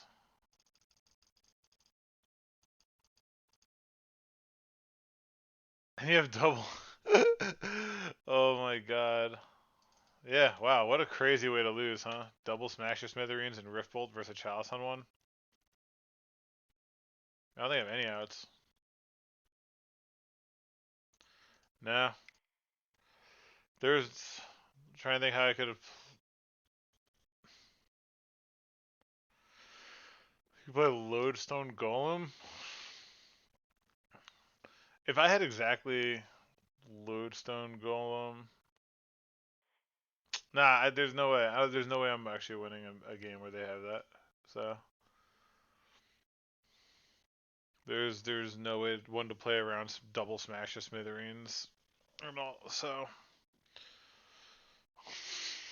Okay. I say, you know, when you're out of luck when your turn 2 Wormcoil engine gets absolutely rolled by Burn. Like, absolutely rolled.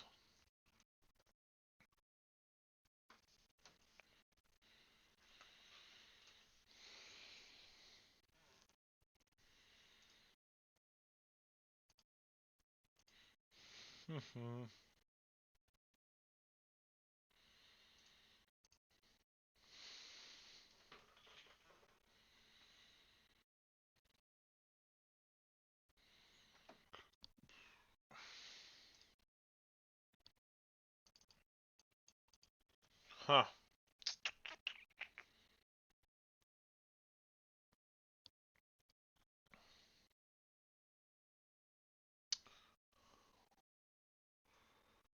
I think this is a keep. Inventor's Fair pass.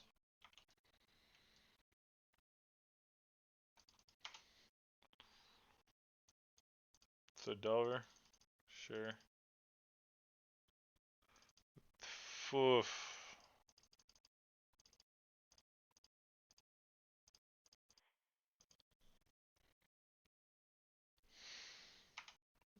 %, getting dazed.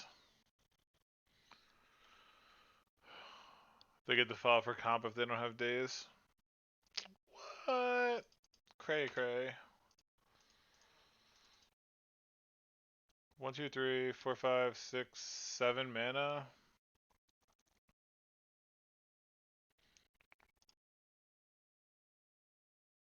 Hmm.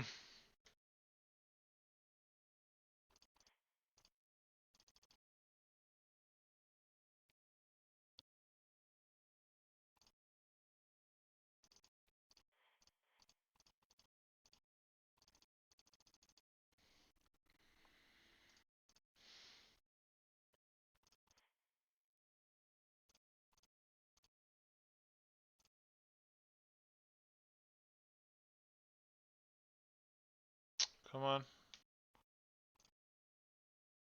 Reveal 3 cards. Alright. So I can Forge Master a Blightsteel, but that can lose. So I'm just gonna play a Lodestone Golem and then another Lodestone Golem.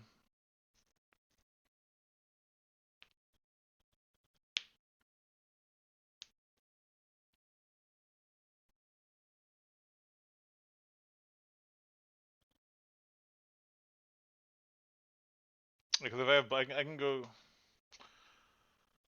Yeah, they had Force for the Forge Master. Okay.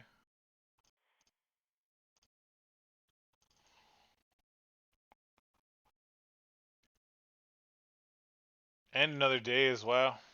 This person is very good at Magic.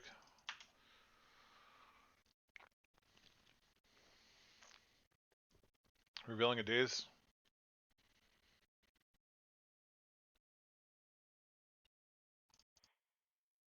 Gain 1 life. Yay.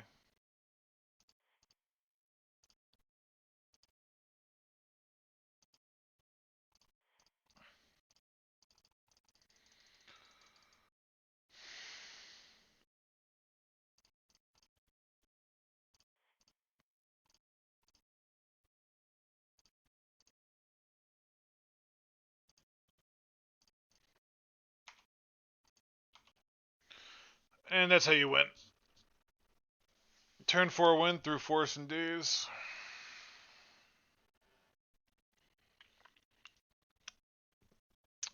And like games like that are why you play 4 pairs of Lightning Greaves.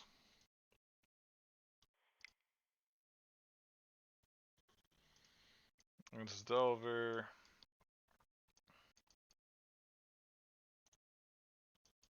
Delver I'm not super sure about.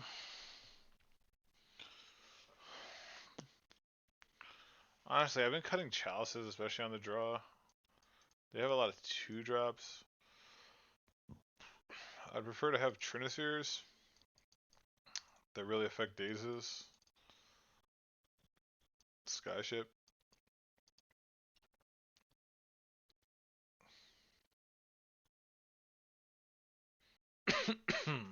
Try this maybe.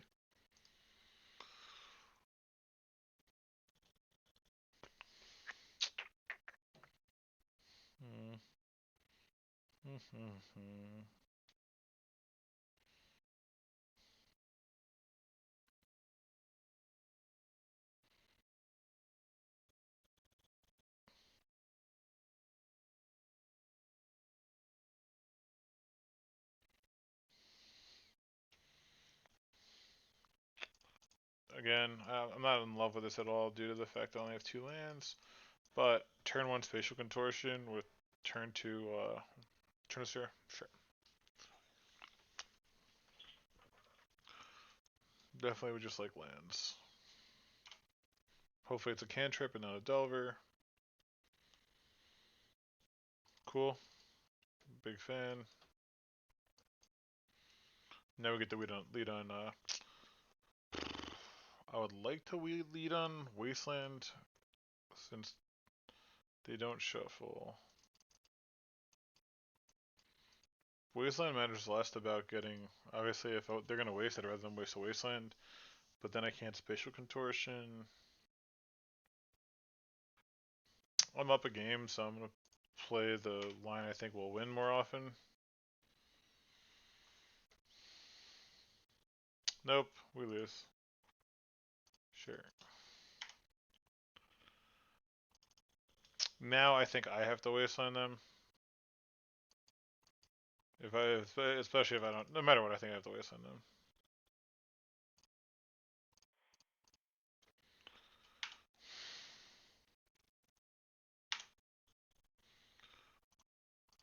Oof, brutal.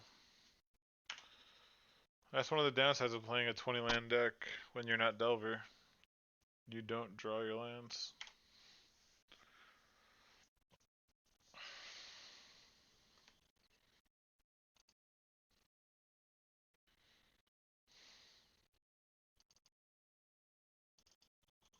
Brainstorm.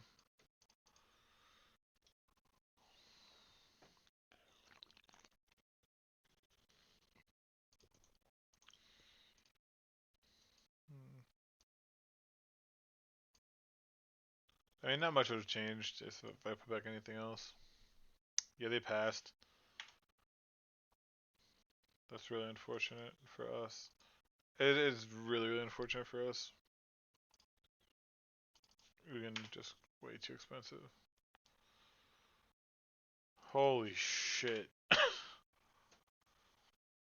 12 cards, 2 lands. Feels like variance. This Trinisphere that we boarded in? Jesus Christ.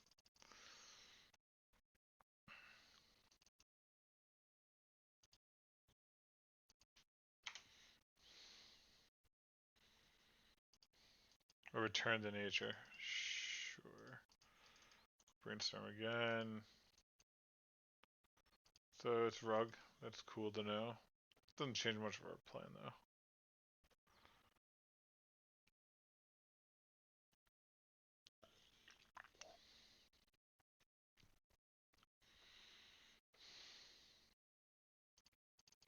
I mean, we're dead here, right? They just brainstorm. They have return nature we know about. We missed, yeah, like 2 lands in the top 13. And that meant to win. So, go for game 3 on the play.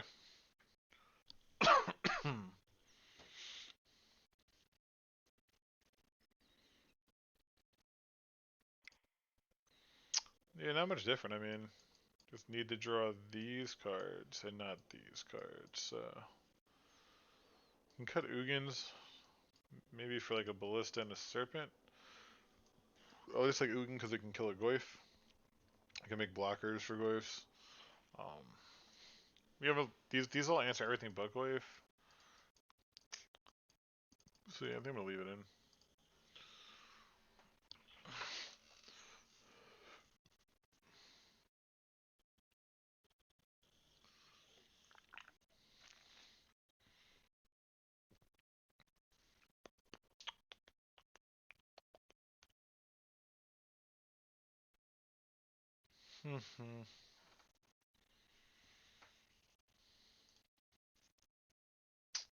Wow, just getting absolutely brutalized. They mold a 6. The question is, do we make them have a Force Will here? They always have Force Will, right? Why no Chalice? I typically cut Chalice against Rug Delver on the draw. And then I realized even on the play, like, typically they cut bolts post board versus the versus type of deck. So there's like what like 12 1-drops, and then they just play Goy for expressive iteration, um, the whale, young pyromancer, Tarmogoyf, and Chalice on one actually doesn't do anything. Whereas like I'd rather have more proactive things like warping whale that actually answer onboard threats as opposed to like maybe counter something that they may have. So it's something that I've been trying out and has been working. So, but typically that's why I much rather it for this is Rug. Like if you want to say blue red maybe, would they have like so spears and or like a lot more cantrips and are slanted that way. So this hand,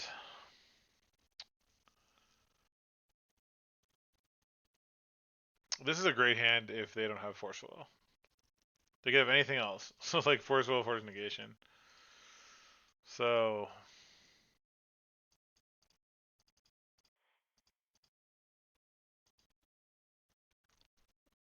If this gets forced, it's a 2 for 2, and then we play Cavern next turn and Key. I mean, it's not the end of the world, but basically made him have it on a mold of 6. Yep. So sure. And Delver. Yeah, yeah. When they mold, and then that's the reason you go for it on turn 1, because it's like now they have a Delver, and say if on turn 1 I went land Manifold Key, do they also have Wasteland? Let's say. No, just a land. But Sylvan Library, don't care about that. Soul Land? Nope. Yeah, so we lose. Again, we play a deck with 12 Soul Lands, or here even a Lotus Petal. Like Lotus Petal, Grim Monolith, untap, play. Now they flip Forest. Yeah, we're done. So, but that's why. Like again, like look right here. The only time I could have played Chalice in this match would have been to use it off Crystal Vein, and the upside was countering one thing. Well, they still had Sylvan Library and Fortress Walls and all this other stuff. Whereas actually playing Grim Monolith and threatening to put a Lotus and Golem into play. But I think that was a really unlucky loss to Burn. And then, yeah, again, just missing land drops in a 20 land deck, which is. Because not only missing land drops, when I say 20 lands, it's 3 Lotus Petals also. And this more than ever is so reliant on these lands, running 12 soul lands. And so, like, it's just such a big deal.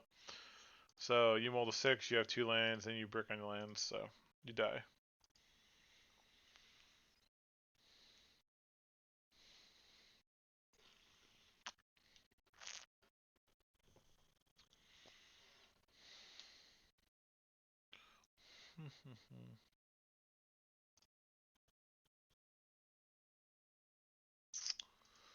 This is a Chalice on 1 and nothing else. Drawing Blightsteel in the opener all the time has been not not great. Even here, just not drawing the right combination of cards. Get rid of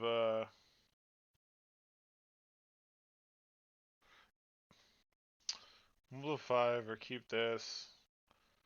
Turn 1 Manifold Key. I can play this on 1 for turn 2 if I need to kill something like a Delver uncounterably.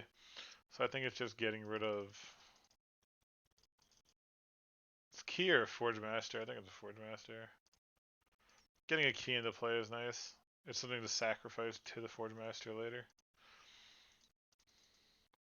They're mold of 5.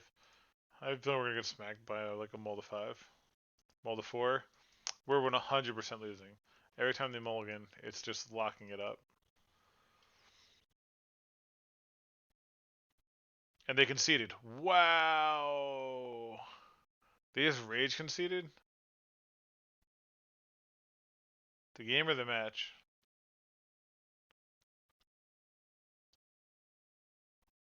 Alright, so they're on the play. Cool. So sometimes you get free ones. We've all been there. But what would mold the 4 and then concede?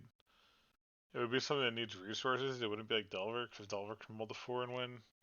So I'm going to bring in Triniseers, assuming that they are an unfair deck that needs several resources. Which may be incorrect, but it's just in my opinion, based on why they conceded on a mold of 4.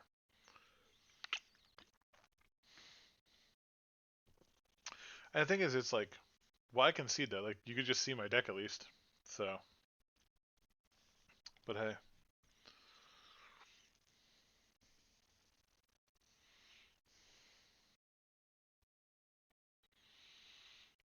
Wow, this hand is just a teensy bit awkward. This one too. Again, just drawing Blightsteel and no lands. Okay, there we go.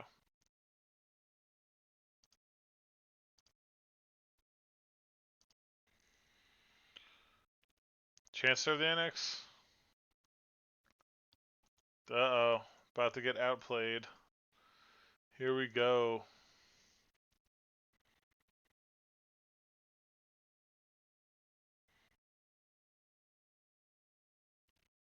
Oh, it's oops all spells. Oops all spells can win on Mulder. Like that was really weird. That's oh, that's super good for us. I think this is like not obviously not super good for us, but definitely gives us an opportunity to win. Yeah, play your Lotus Petal. Are we just dead with a Thoughtseize and Chancellor? No, because your card would have no, there's no way. I guess Undercity Informer, but so do we? Yeah, we just. Oh, I should have played this land. So silly. So I'm taking 2 damage here for no reason.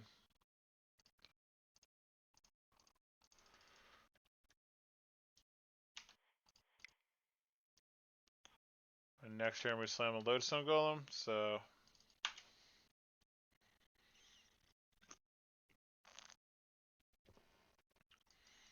we were right in our sideboarding. The only thing is I may want to bring in the Tormod script. Oh, that's super good for us.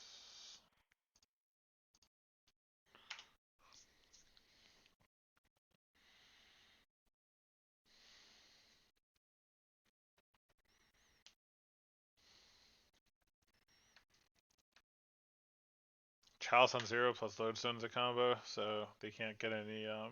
The only thing that doesn't get taxed can't be played, so that's solid.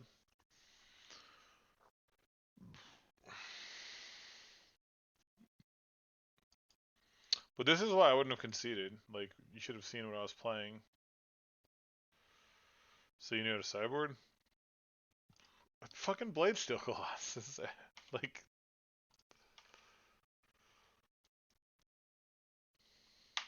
we could definitely still die, but slightly less likely with Lodestone in play.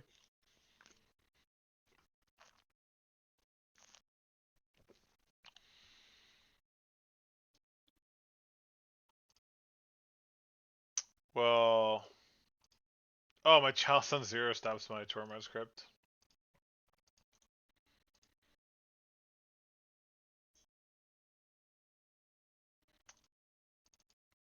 But I mean, hey, right? Like, oops, can't even play it. Forgot. Punked by my own thing. So, alright. All you.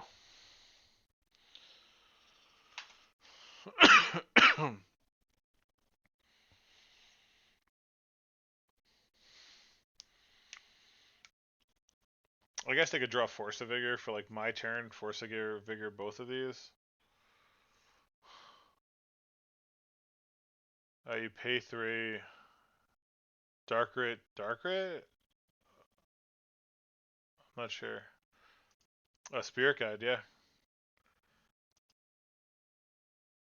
But then there's attack, so you need an extra Spirit Guide. And you need a Spirit Guide to act. Or are you just going to chump with this?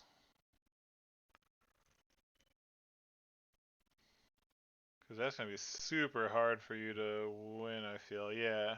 Alright. That's an easy one, though. Got pretty lucky against Oopsal spells. Deck lost to itself. So that's one thing about this deck is that you really fly through leagues. Alright.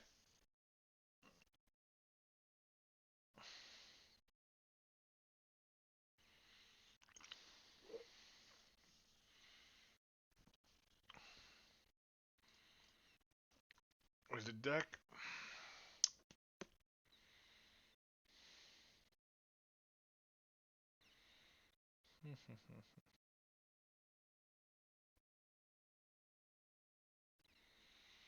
Again, hope everyone's doing well today. Or tonight, I should say. Just messing around with this idea I had. And that's pretty much it. Just hanging out playing Legacy. So, hope you all are having a good night.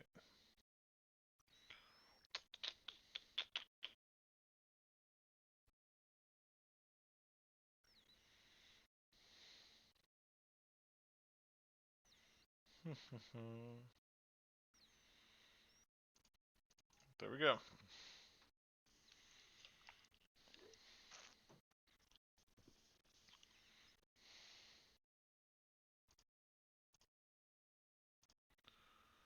All right. Uh,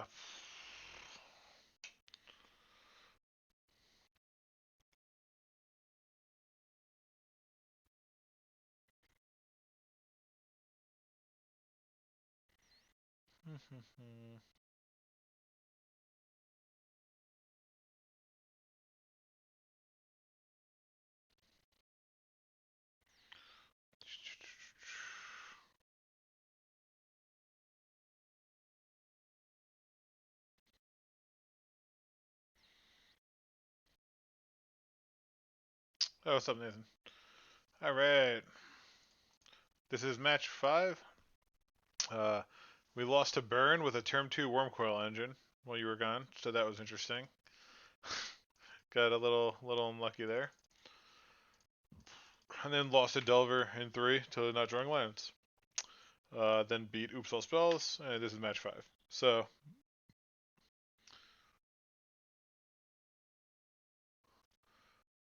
okay, bud. Sure thing. Again, as you see, like the deck just functions so much better with not missing land drops. A Field of the Dead. All right, so it's some bullshit fucking deck. The question is, what do I play here? I think it's Forge. I'm gonna play Forge Master.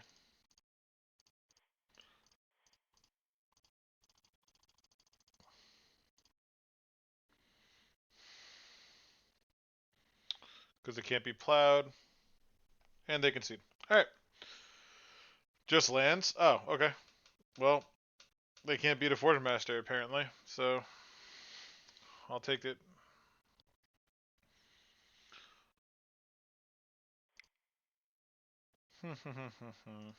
Okay. You say they're lands. I actually have no graveyard hate except for a Tormund script on the board. Because I realized that, in my personal opinion, the graveyard decks have been on such a stiff decline. Like if you reanimate me on the play, you got me. Like I just hope my chalices get there. Like that's sort of my mentality. But if you think they're on lands, then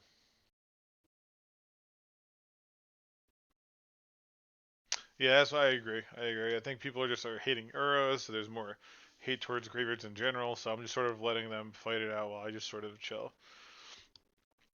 But even Chalice on one, if it's against lands, why would you concede?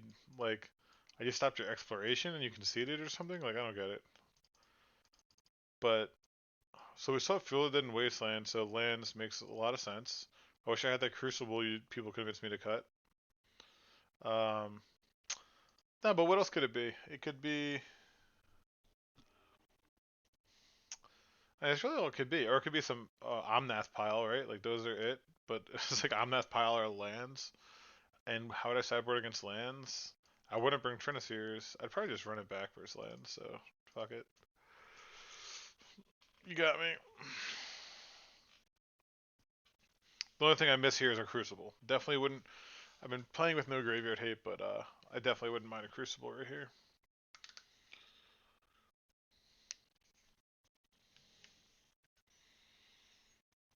We just need to have like a.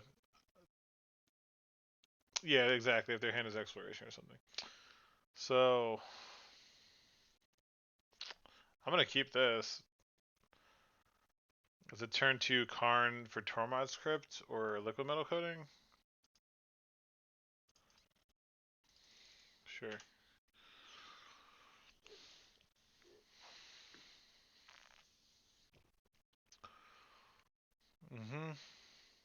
He probably just has Force of Vigor.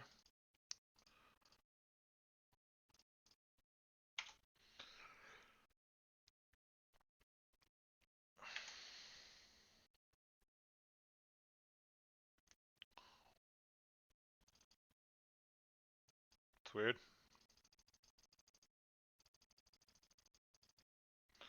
That's weird. So it could be lands. Lands with Uro? Later in. So lands with Uro, maybe? Why else?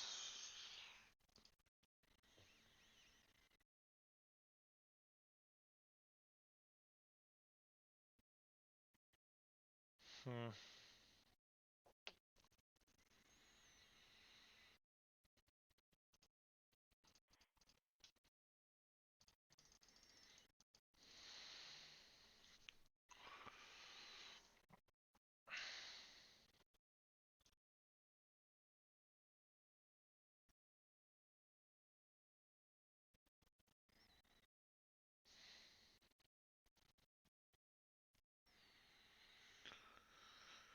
Okay. We just get like a liquid metal coating.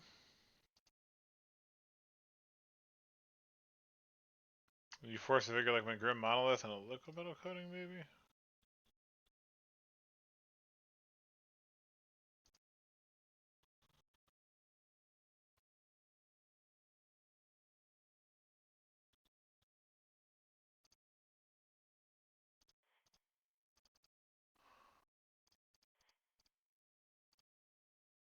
Could be.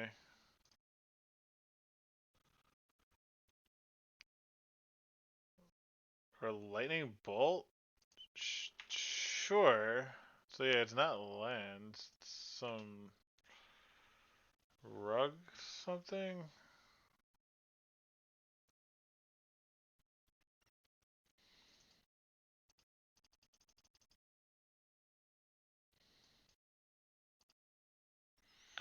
It's weird.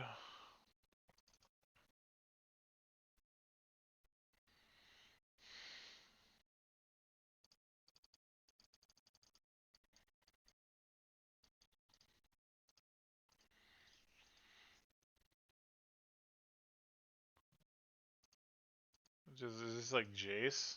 That'd be super bad for me. So it's just like rug control then. Rug control with Uro. Force of Vigor? Green Sun Zenith for 3. Okay. For Uro. Sure.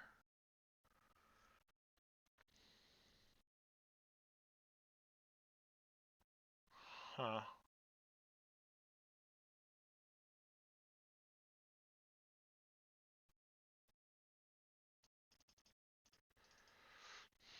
Weird.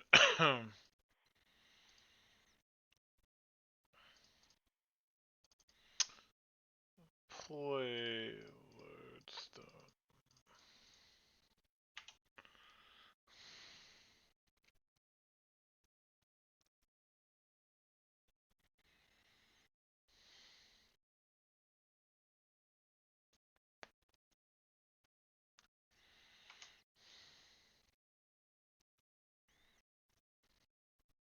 Yeah, so just some rug Uro deck.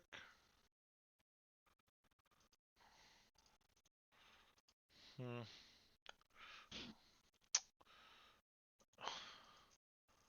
So it does not look like Chalice is too big of an all-star.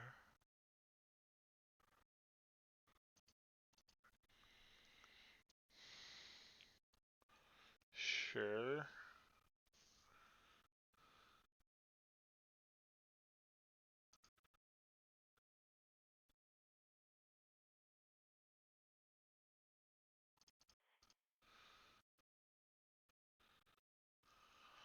Huh.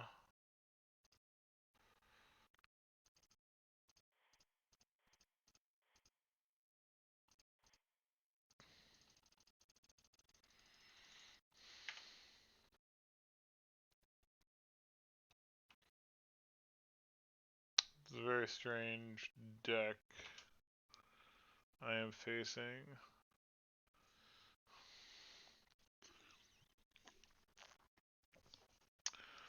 Is it that Rug Stifle one that's top 8'd maybe? Oh, well, Petty Theft right there is the actual worst.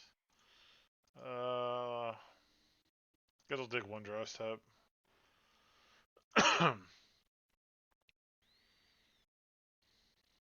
Drew double fill it in.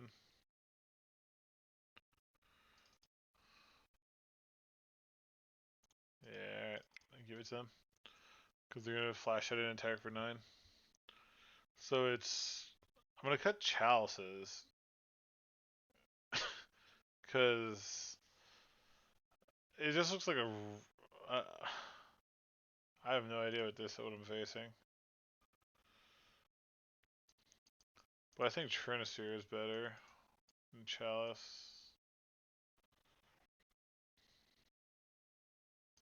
Good one Chalice, I guess.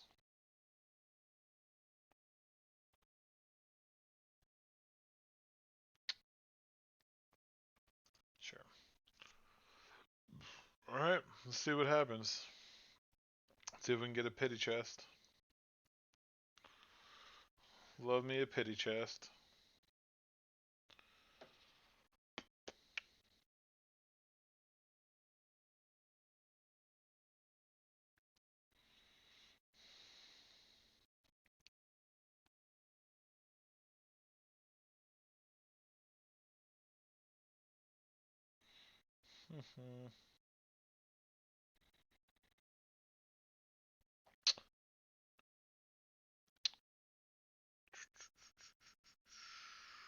Oh, I just realized I got a bunch of follows. Didn't even realize. Thank you, anyone who followed.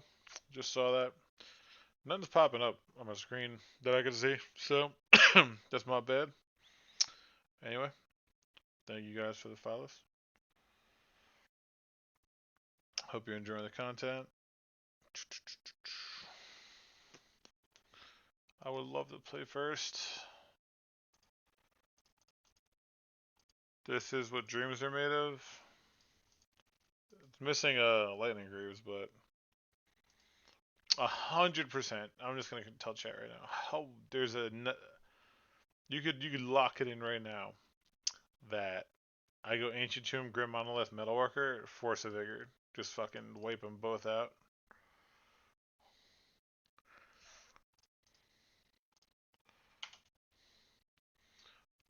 Just Force of Vigor me. Let's get it over with.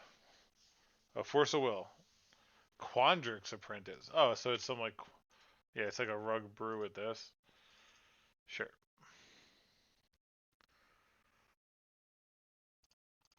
Ooh. Ooh.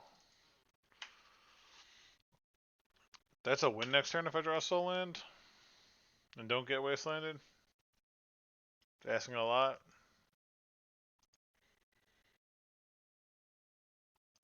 Mm.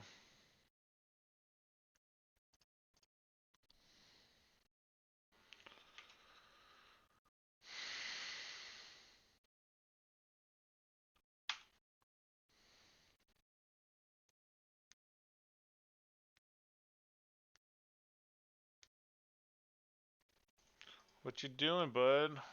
Quandrix Apprentice? Sure.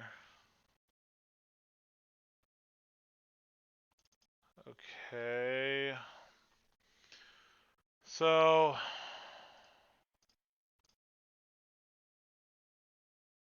you need to have Force Will.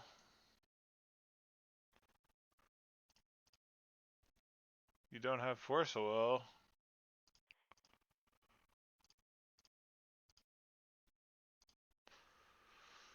So we get Blade Steel. You have to chump. And it has Shroud, so you have to answer it twice. I think it's good enough.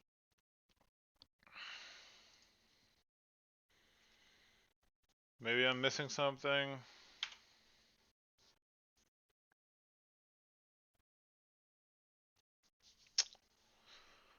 Yep. GG. Through a Force Will. And that's why you run 4 Lightning Greaves. So, easy peasy, just like that. Alright, so deck felt fine. Deck felt pretty good. I lost to with a Turb 2 Wormcoil Engine against Burn, which is, I guess, something that could happen.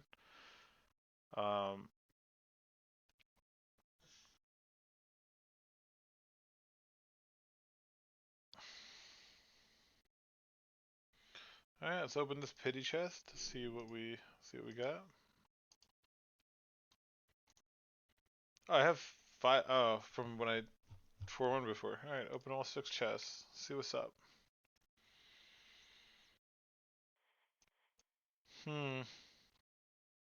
Not impressed. Is this card worth anything? I've seen a lot of combo decks. Maybe because it's a mythic it's worth something. Do I have... Does that work on my channel?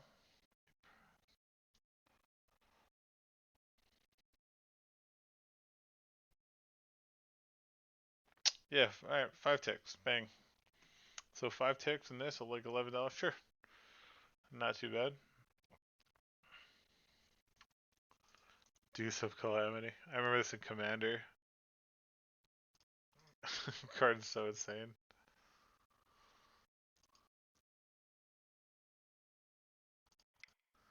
Alright. Whew.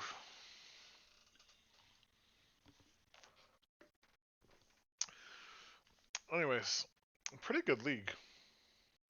Losing to Burn, which I think was favorable, honestly. And then Delver, which is obviously the best deck, so you're gonna get bodied from that every once in a while.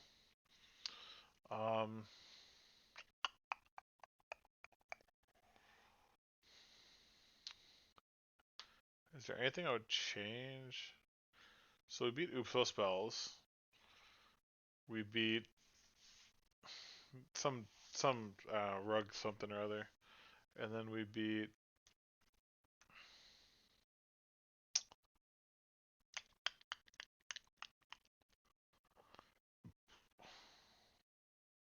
What did we beat? I don't remember.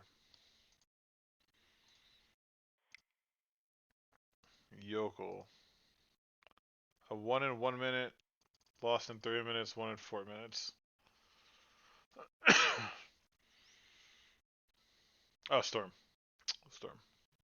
Yeah, so beat Storm, beat Oops All Spells, and beat some rug land thing.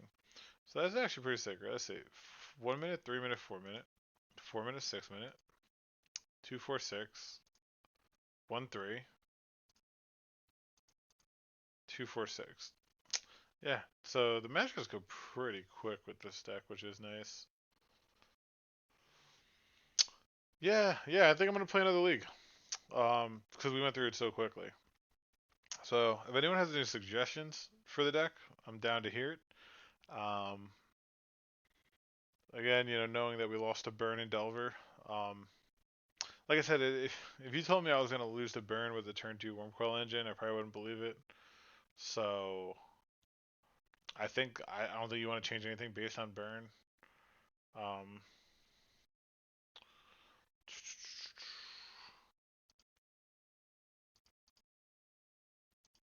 Wastelands didn't do anything. You could argue that you want to cut Wasteland. Cards that I'm thinking of are Buried Ruined, Caracas, or Blast Zone. They all seem pretty good.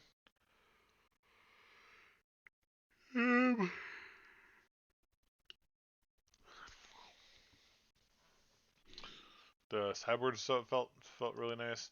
I haven't faced D&T or Goblins or anything in a long time. That's why I had Torp Orb in here. Stonecoil Serpent maybe can come out. There's one or two things I could change.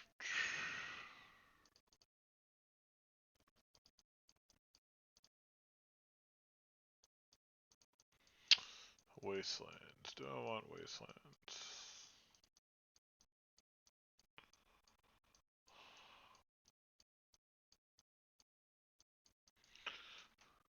Blast Zone is nice.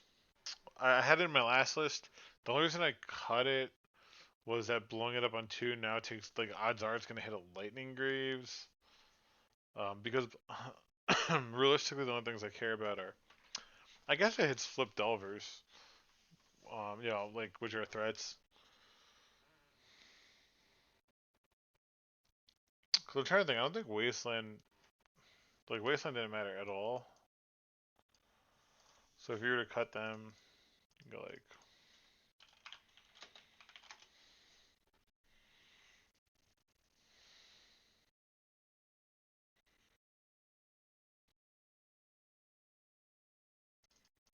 Throw a Blast Zone in, this. What else would be?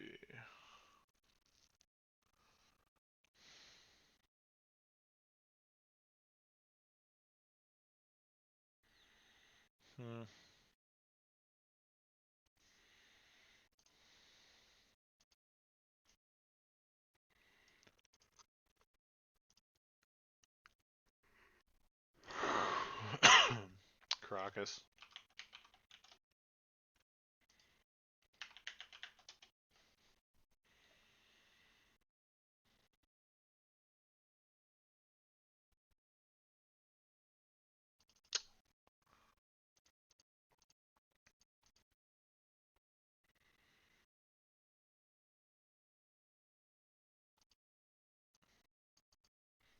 and I think Buried Rune.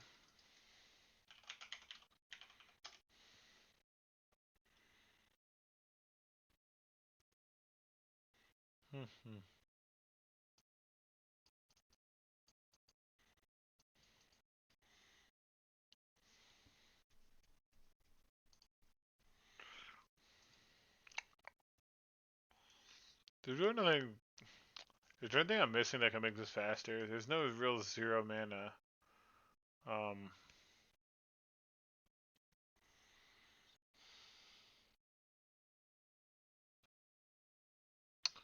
Unless you want to add like another Lotus Petal, which I think 4 is too many.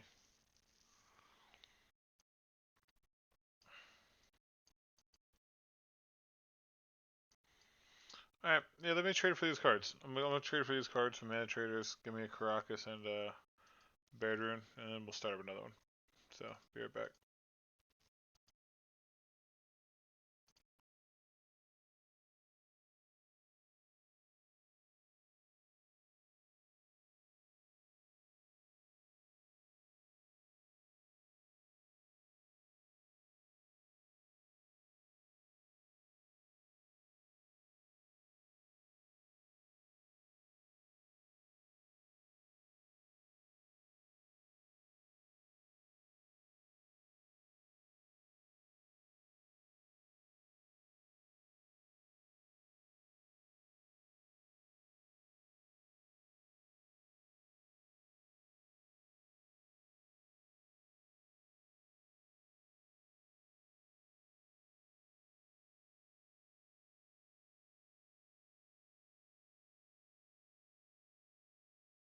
Mic off.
Mic on. Alright, so one thing I had a thought of for Inventor Caracas, Buried Ruin, and Blast Zone.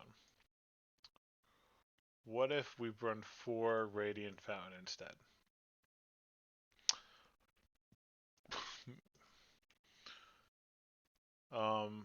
This is with the mentality that our losses were just against Burn and Delver.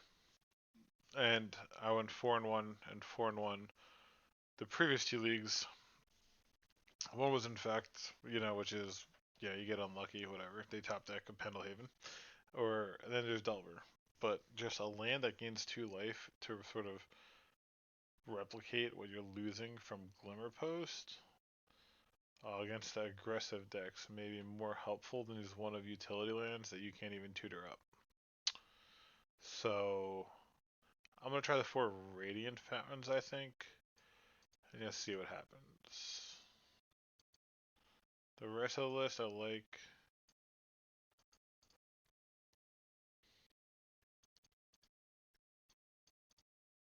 Yeah, I mean, overall I like it a lot. You can maybe try a 4th Petal. Go to 61 cards and add 4 petals. But I'm not gonna do that. So let's rip it for one more league for tonight and see what happens with some Radiant Fountains.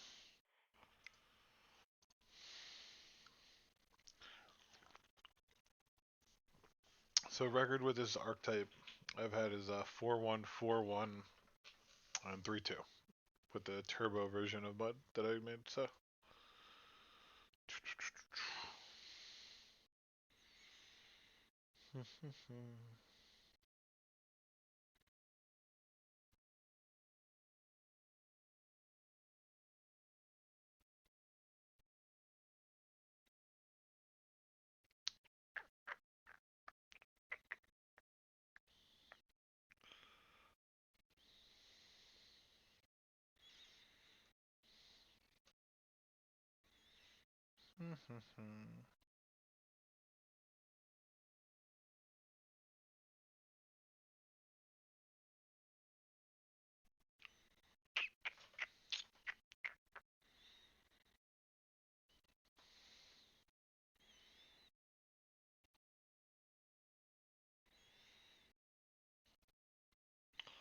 long waits for Legacy. Rip.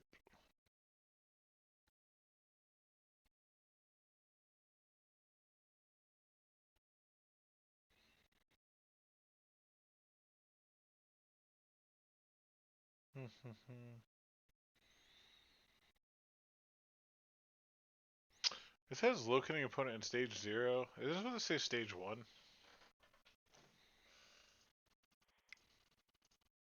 Yeah, there it goes.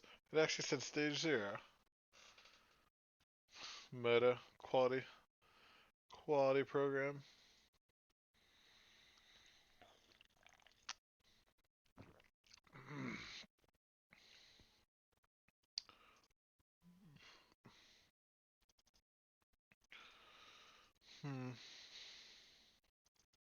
Turn 1 gain 2 life. Turn 2 metalworker. What are the odds that Metalworker resolves and survives to untap? I mean, probably greater than 0.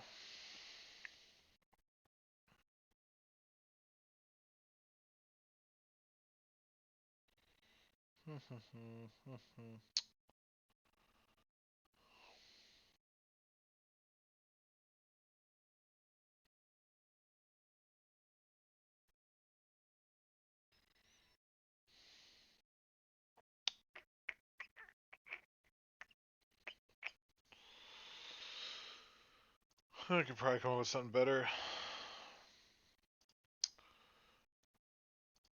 Seems better.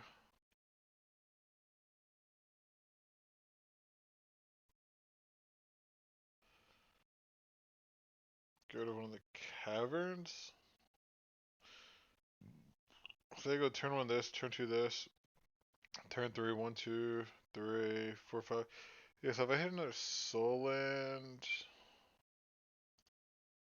Sure, let's try this. Let's try this. Seems reasonable. Basic planes go. Huh.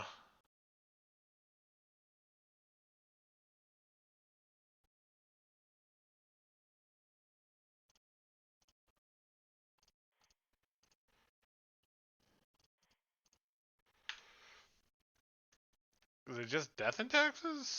Is that possible?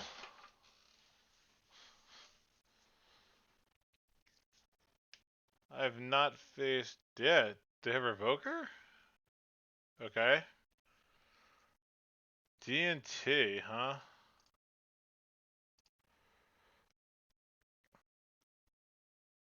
So I can play Karn and get a Torpor Orb. No, you know what? I think it's better just to play Leadstone Golem. Construct, whatever. It stops Skyclave Apparition from coming down.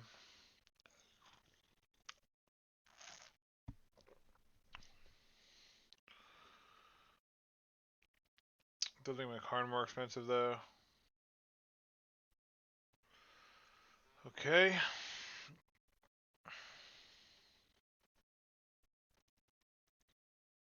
Batter Skull.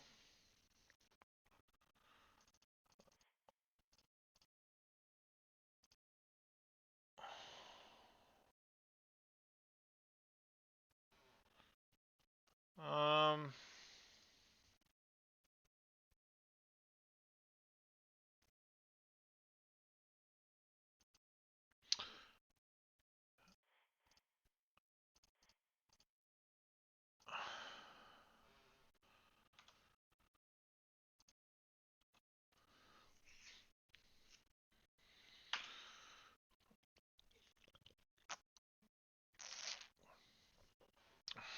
Sure.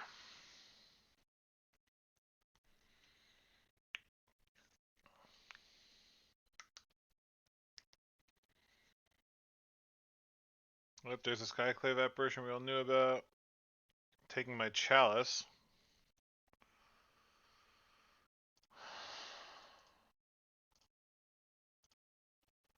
So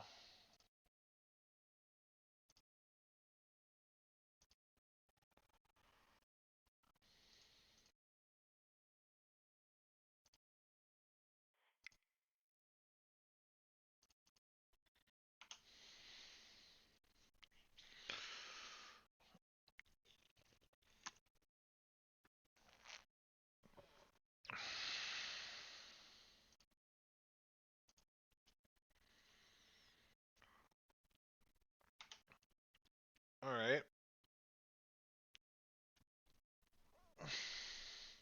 Now Plow here would be really bad. Got Trant? Yep, that'll happen. Well, I'm about to get plowed, then Rashad imported, and then I think I lose. Because they're going to batter Skull.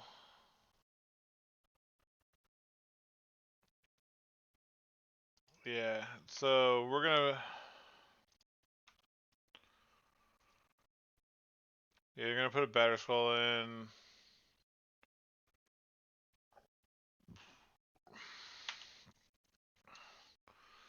So yeah, it's a pretty bad position for me to be in. They just need like Flickerwist plus Plow to remove this. That card doesn't matter. That card. Hmm. So I gotta just leave it on defense to stop Spirit of the Labyrinth from attacking. Oh wow, and you have an equipment? Wow, that's really unfortunate. Naturally drawing the equipment. Alright, well I was curious what D&T would be like. I could bring in 4 spatial contortions. And then there is a torpor orb. Like I say okay. I'm trying to think of what my out is versus double port. The fact that they had double port and wasteland means I think I don't have outs. Like that card doesn't have text. And I'm missing land drops. Like I have this, but eventually they'll draw Flicker Wisp for Greaves and then plow it. So I actually think I'm just gonna concede.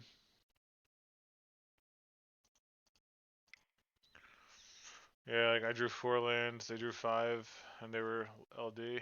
So, all right, swap these dead chalices for real cards and go from there. No, you can. They they'll just Flicker Wisp. Like the thing is, like I'm never gonna get enough mana to develop any further with double port. So all they do is Flicker Wisp plus swords, right? Like so that's the issue. Or Skyclave Apparition plus Flicker Wisp or Skyclave plus swords. So like in this particular matchup, it's not like a lock like it is against other decks. I mean that's like a pretty easy swap. And I guess I think I'm gonna bring in Torpor Orb to naturally draw instead of getting it with Karn for probably for the Platinum Angel.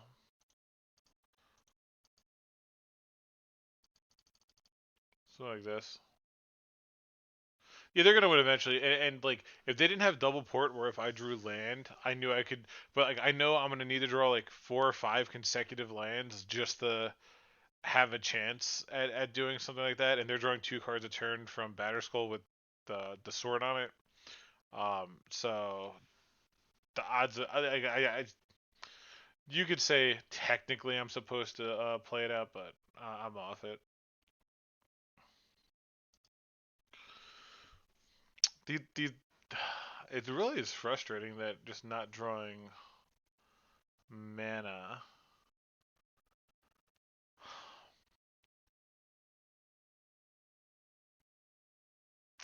So I'm keeping this on the basis that I'm going to draw another land. So let's hope for the best. Any mana source is like good for me. Uh,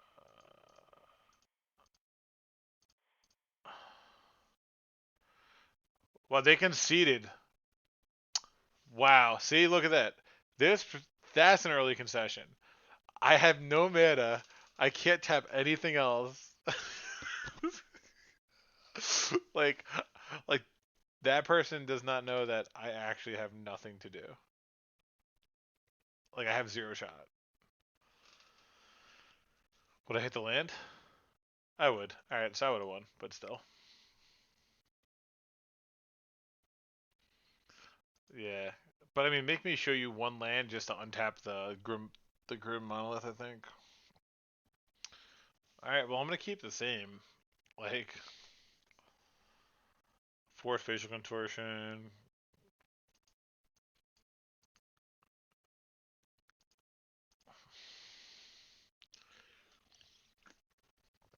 As I was telling you about this deck, I finish matches in like under 10 minutes. Like the leagues take less than an hour easy.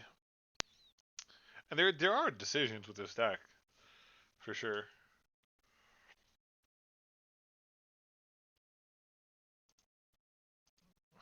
So turn one Metalworker, then turn two Karn.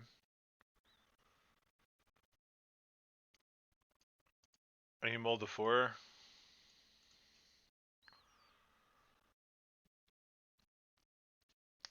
Alright.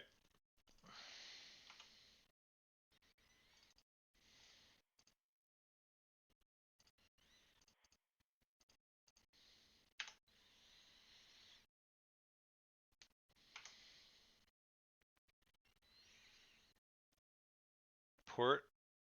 Daya, sure.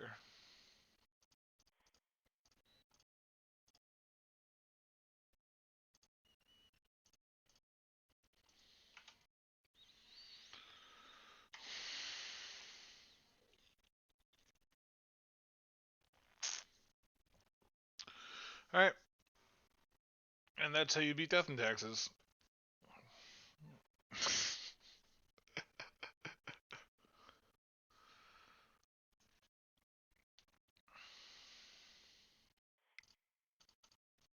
Easy peasy. Magic is easy.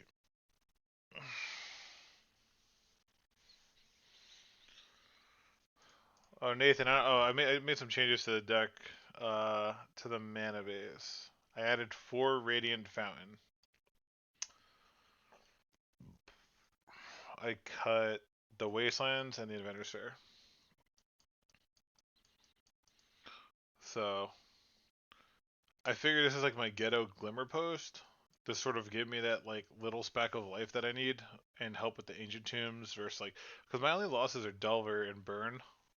So it's like Caracas and all that don't really help me, but like Radiant Fountain actually, like, you can make an argument that maybe one of them should be Inventor's Fair. Now that I'm thinking about it, like a 3-1 split of Radiant Fountain and one Inventor's Fair, but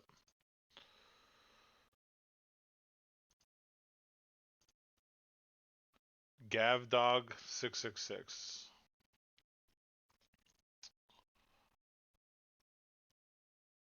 This hand has an insane amount of mana, but nothing to do with it.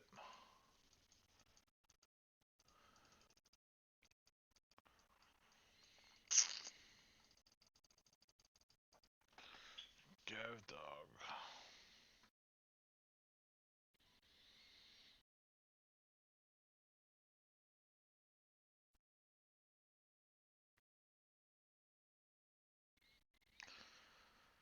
Sorry, my friend just messaged me on Discord.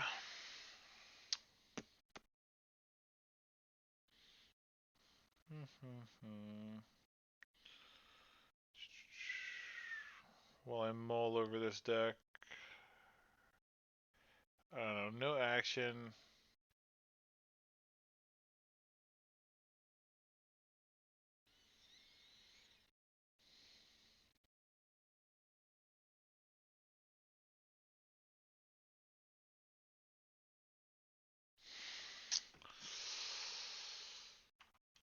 I'm not sure how I feel about this hand.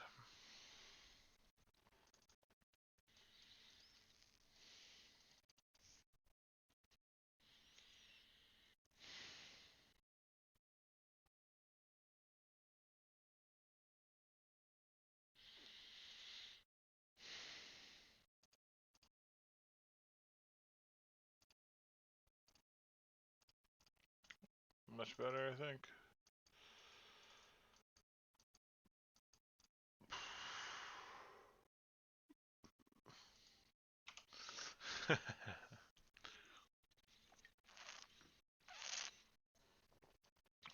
Delver. Obviously getting Delvered. The slow roll Delver.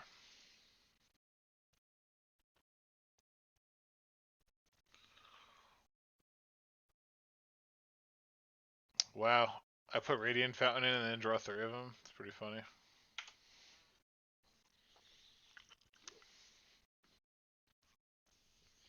Daze it. Daze this Manifold K. You want to daze it. There's so much potential.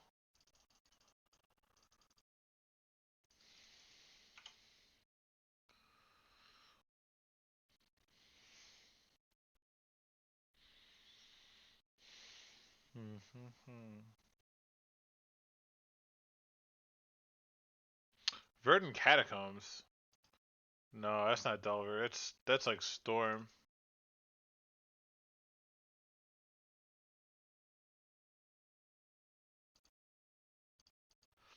I had to do Storm or some regular bug deck.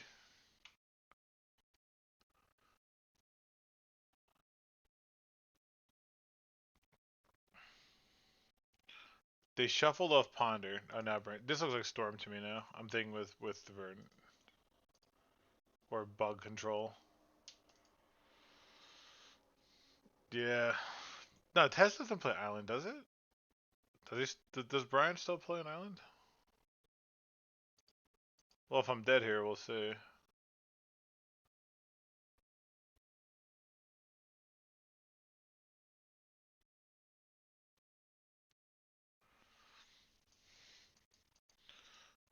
I guess you could argue I was supposed to go Ancient Tomb Manifold in case I drew a Soul Land to play Karn. You could argue that. Oh no, Witherbloom. Yeah, it's this garbage. I figured it was something like that. Um, in which case my only play is to Ballista for 2, which will get dazed. Yep. So Force Will, pitching Baleful Strix, and then they kill me. This match is probably very difficult. Which is it's another match that the Force Spatial Contortions make a lot of sense. So happy about that.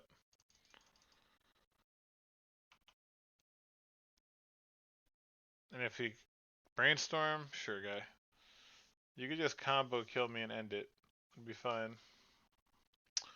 Yeah, it looks like just like bug smog. Like just I love the basic island in the black green deck.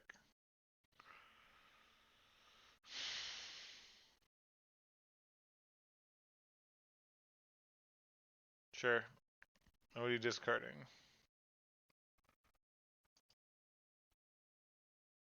Fatal pushing. Yeah, it's just bug. It's just bug control. Like bug with him or whatever. Yeah, the combos seem pretty bad to me. But hey, like I'm probably gonna cut chalices. Bug decks are always gonna have like all their decays in. Probably cut all their fatal pushes anyway. It's just gonna hit like four like eight cards. Um, Platinum Angel is good against this stupid ass combo though, so that's nice. Yeah, I think we just turbo him out, have some removal, and call it a day.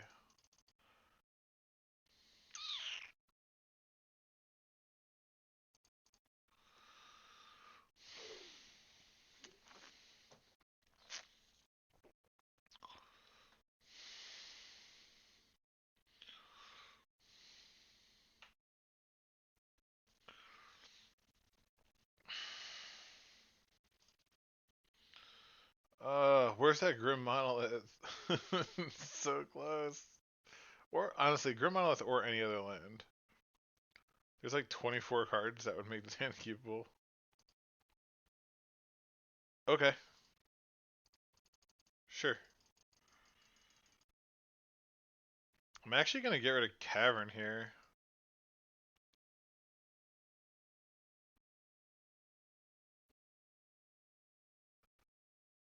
Yeah.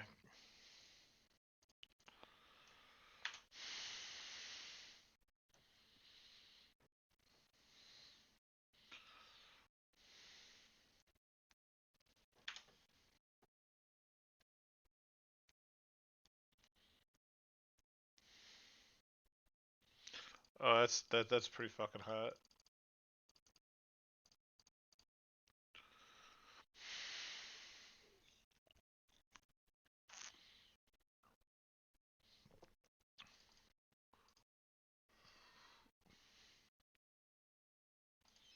Okay.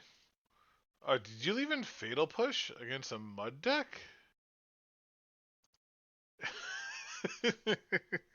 You can't even cast it.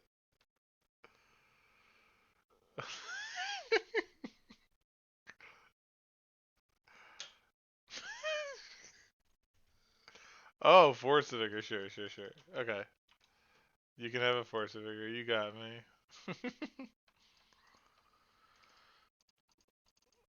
You got me.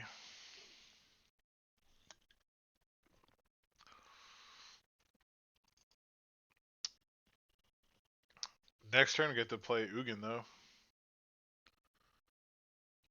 Get to go Ugin, tick up, and then next turn, Karn only costs 2. Basically, make him have a force will. Didn't shuffle.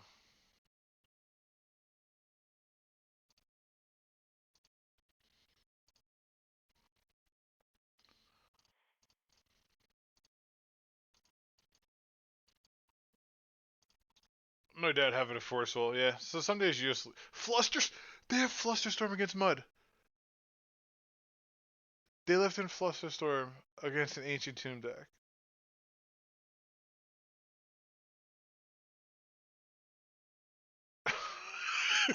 He's gonna fluster.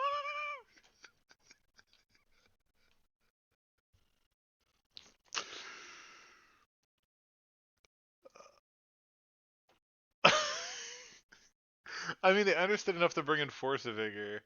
Like, I don't even care about getting forced. It's force pitching Flusterstorm.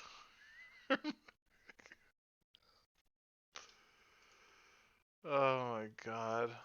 That's really funny. Yeah, and I draw the 7 drop. Next draw is going to be Blade Steel. Oh, that's really funny.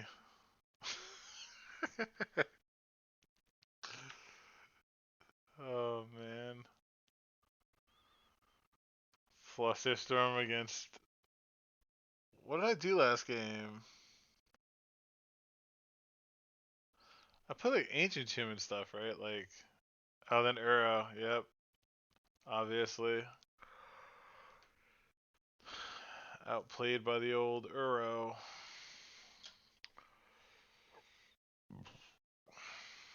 Sure.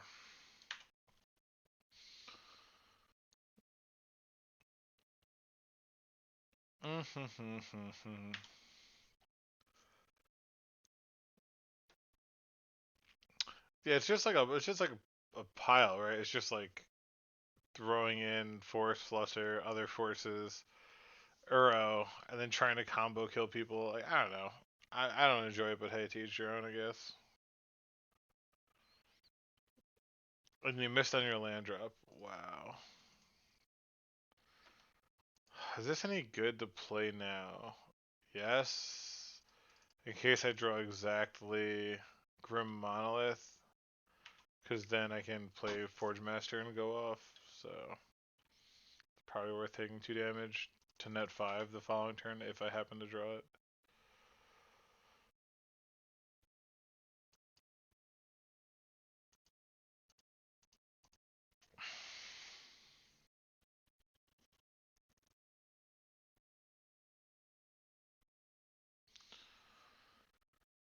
Oof.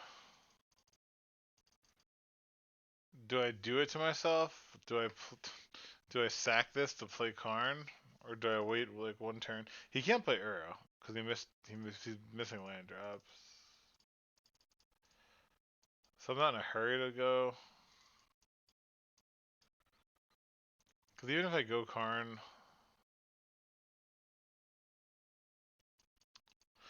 I can go Karn, get Liquid Metal Coating.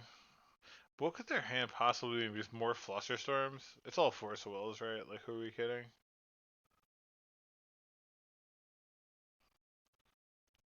Like, it has to be all Force Wills. Um,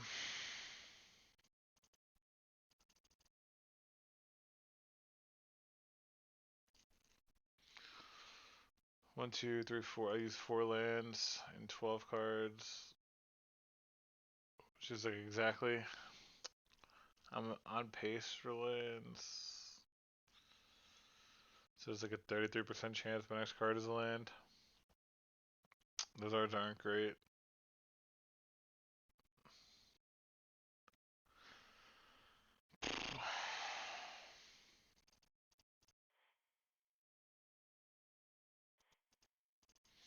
You know what? Sure. Let's pass.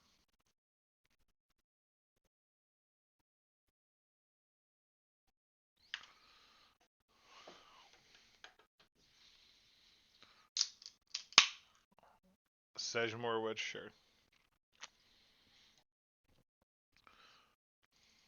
That card I could beat.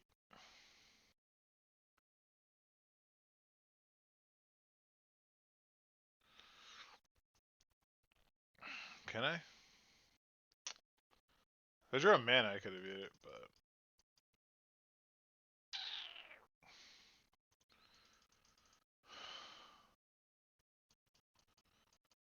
Maybe let's go Chain of Smog, make a million guys next turn. But I have this in hand. I can't even search with Forge Master.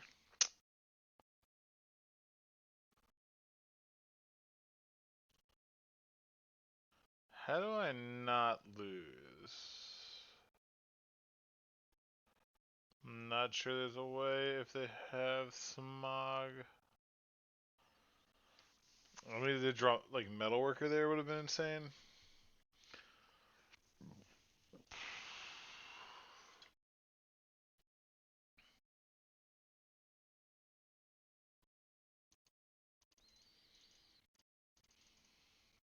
Hmm. God, drawing Platinum Angel, so I can't even. Cause I could have played Forge Master and then searched it after they discarded their hand. Ugh.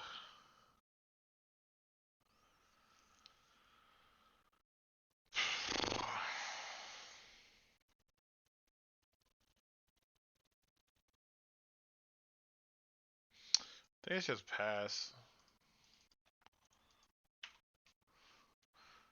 And not even Spatial Contortion either.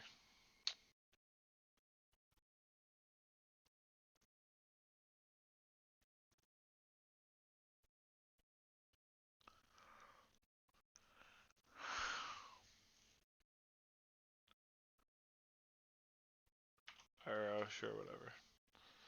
That doesn't mean I'm dead, so. Oh, they hit the land drop, so now that's bad.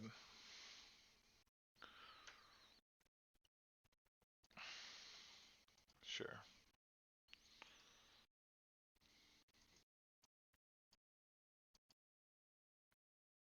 Wow, that's really unfortunate.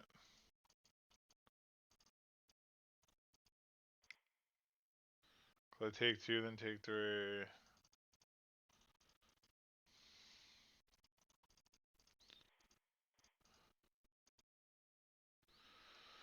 Ugh. Show me the force. Yep, so they had forces anyway. Yeah, like, no decisions matter this match, just all the forces.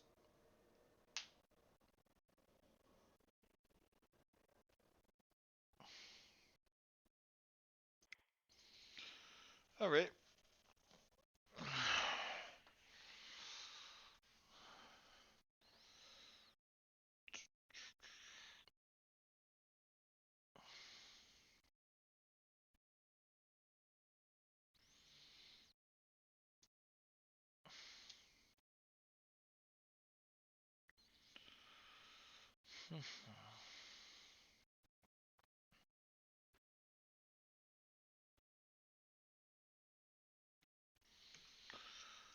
Bang. Need some music.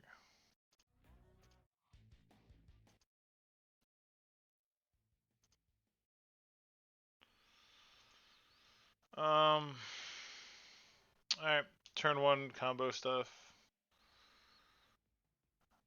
And they're on, like, elves or some stupid ass deck.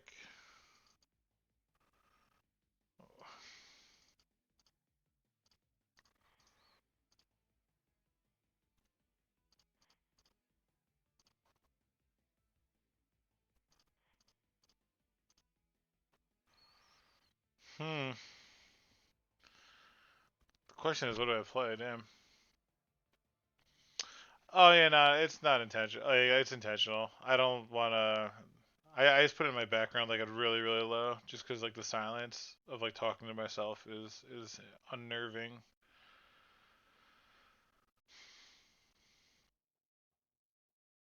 But thank you for the heads up. I appreciate that. I know that's just like you're just like checking to make sure. Um, that's trying to think about what I want to do here. I have a decent amount of options.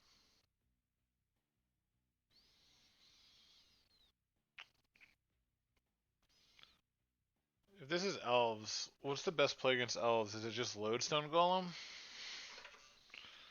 So he can't combo me turn 2?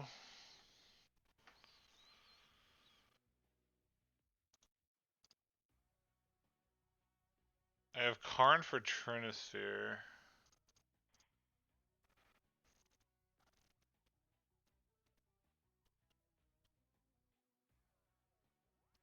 Yeah, I mean that's it too. Like I mean, even if it's like other people can hear it, there's definitely a volume that's like low enough that I think is fine. That is like it doesn't interrupt the content at all. So, but this is a genuine question. Elves has been absolutely crushing me on turn 2 recently. Because all they have to do is go like glimpse. What would they have to do here? Typically, the way I think I've died in the past on turn 2 is a Dryad Arbor. Because they go Heritage, then Gaia's Cradle, Glimpse, like Nettle Sentinel, and I die.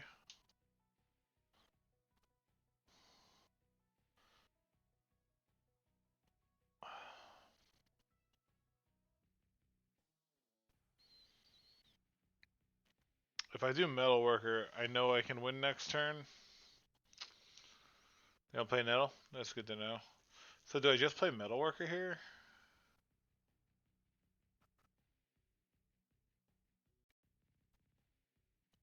God, this is why you want Graves, right? If I had Graves right now, I could put in Graves and Metalworker and then activate it. Like,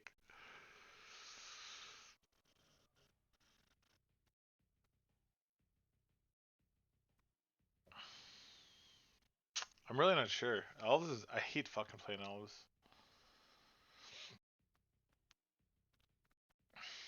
And if I play Lodestone, it makes Karn cost 1 more.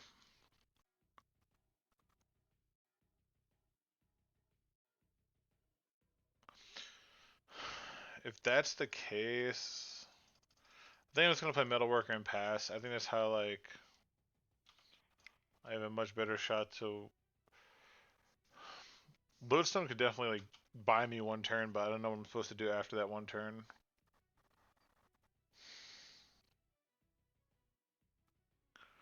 Maybe it's wrong though. I'm sure my opponent will prove me why I'm wrong right now. Ah, main deck collector oof in the hand.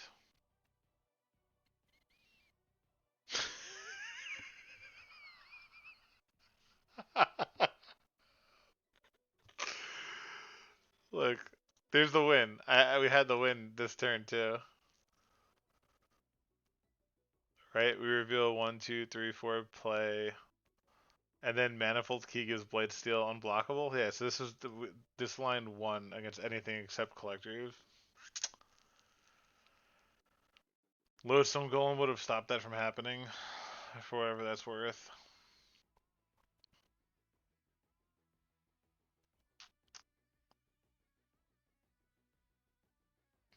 Yeah, nah, just and it couldn't even be Greenstone. It had to be just natural collector roof in hand. All right, yeah, nah, definitely. You give them that one when they have the one of in hand. It's frustrating. I had a turn 2 win, and they had the turn 1 answer. Just bring in Trinispheres, cut some Ugins, and even Wormcoil I think is bad. They're just gonna like block whatever you play. Uh, you can even argue that Karn is bad. Do you want Spatial Contortion over Karn? I'm gonna cut Chalice. Fucking stupid ass, whatever that card is. Um, what's that card? Allosaurus Shepherd. I've seen Allosaurus Shepherd putting Chalice to shame. But yeah, that's crazy that they has had it in hand. But that's magic. That's variance. Cut one card. Go with this.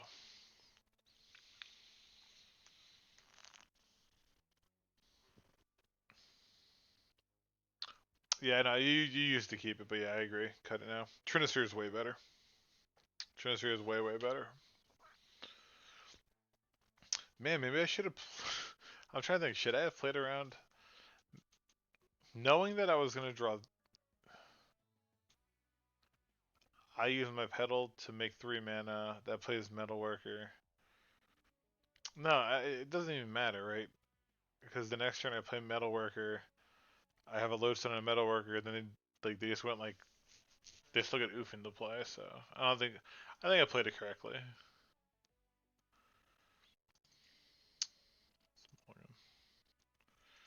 There we go.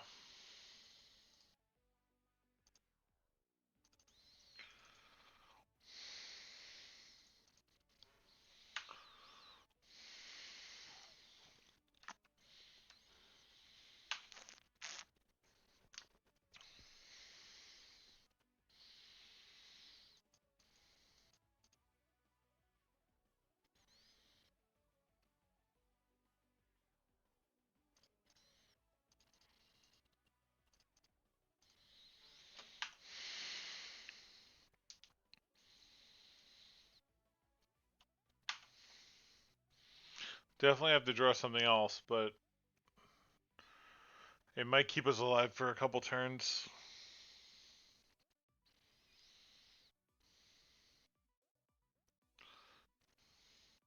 Green Sun for 2?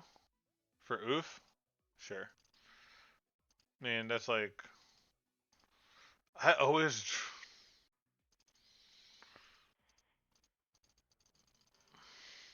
I always draw these fucking cards.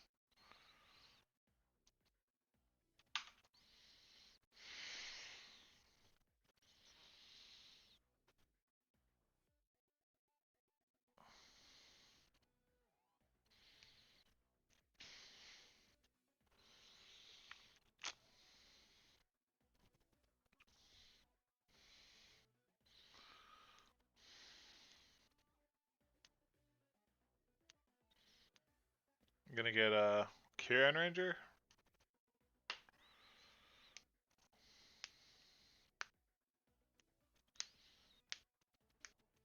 A Heritage Druid.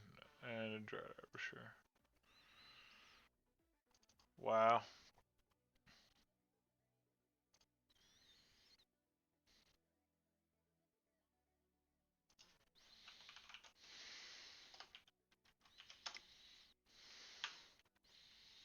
These in a natural order fucking kill me. The hand was just turn 2, oof, like turn 4 natural order.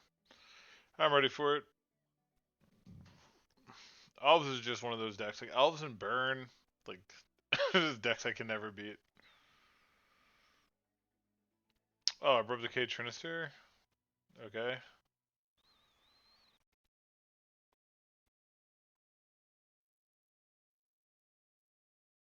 Still a Lodestone Golem in play that you're trying to ignore.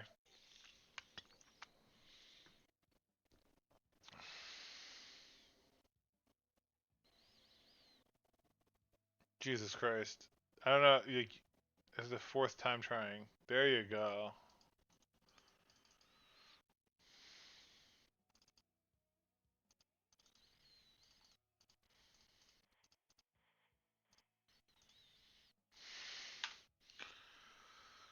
That stops a natural order, like win for Craterhoof at least.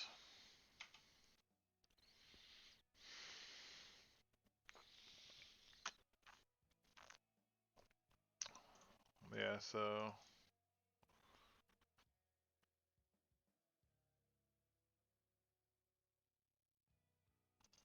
Jesus Christ.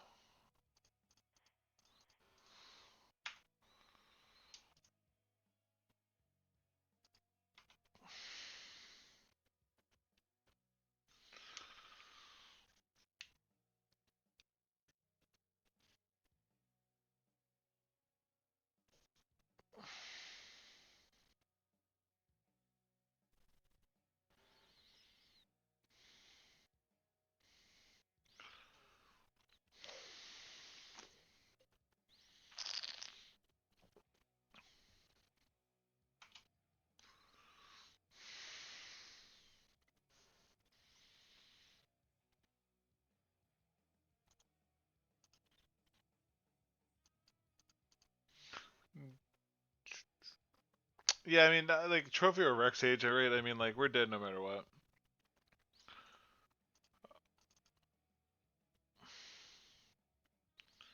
Like, this person's like this has been a pretty frustrating experience.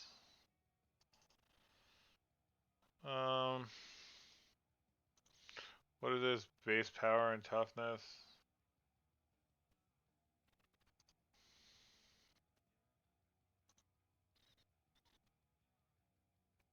5, so it's like they don't have trample, so you block there, they have to activate. Doesn't even kill it though. So you can put lodestone, lodestone here. The lodestone's not doing shit anyway, right? So I know we can't lose, but it takes it off the table. Right, like lodestone. I don't think lodestone's actually gonna do anything. Like sure, okay.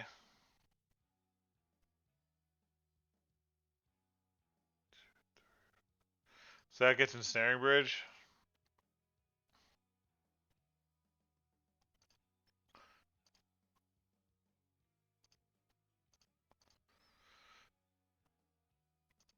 So it gets ensnaring bridge, and if we survive one turn, so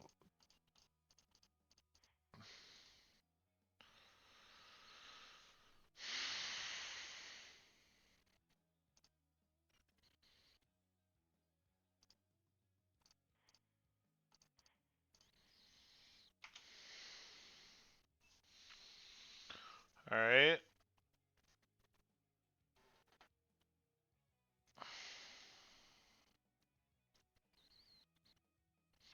Honestly, like I'm glad we got rid of lodestone because with lodestone in play, with that Karn draw, we wouldn't have been able to do that. We wouldn't be able to go to Karn plus ensnaring bridge.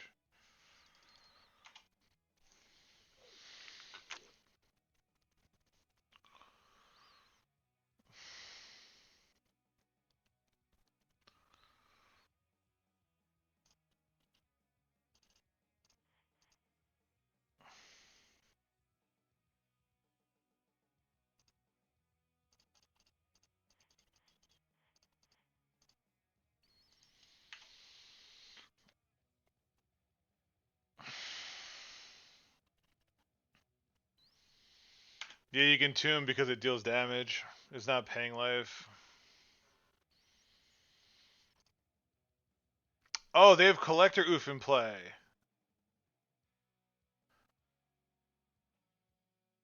So I win? How does this work? I forgot they have collector oof in play. Did not think that through.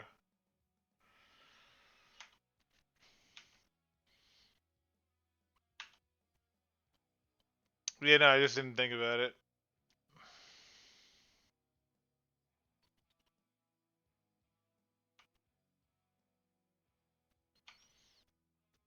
That's funny.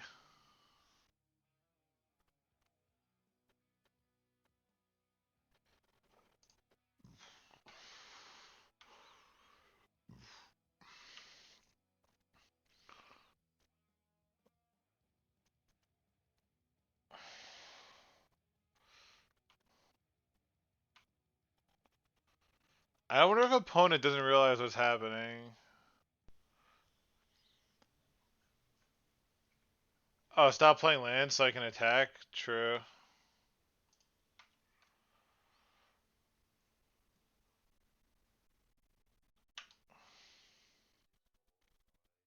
Yeah, nah.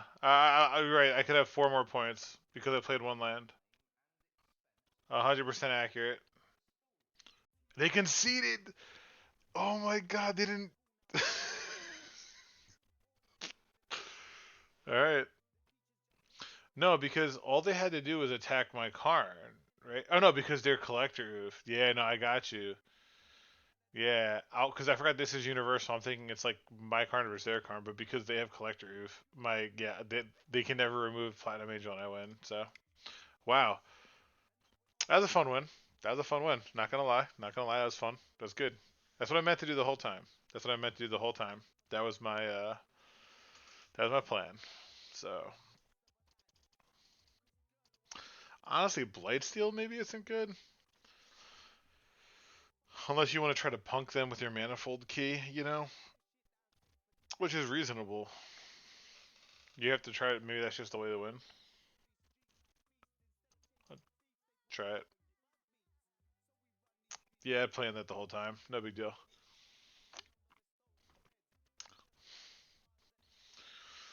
Because yeah, they killed my car and we're locked. I have my 4-4 wins, so Platinum Angel looking really good. Wow.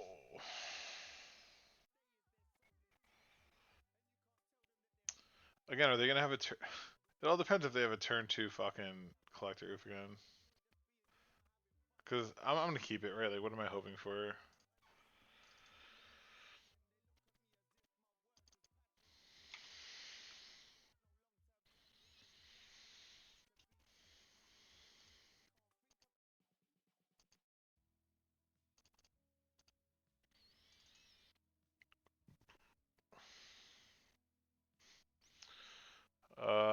Yeah.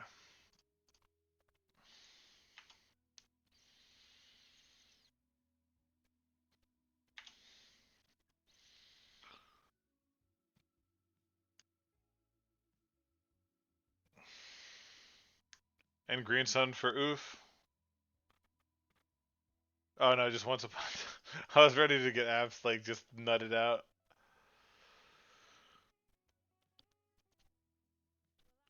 Oh, there he revealed collector oof. I have one turn. We did it. We did it with the one turn.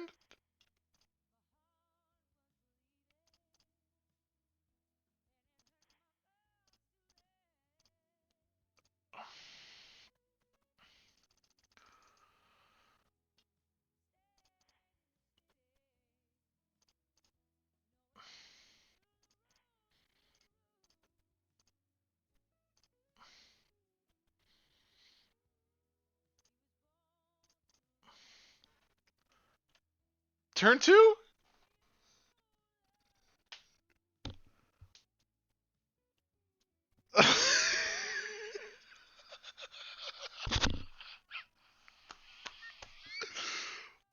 And that is why you call it Turbo Mud, Nathan. After saying it's not turbo.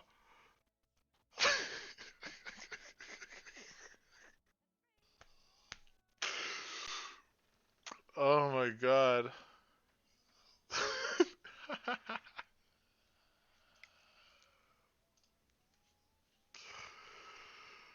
Oh my god.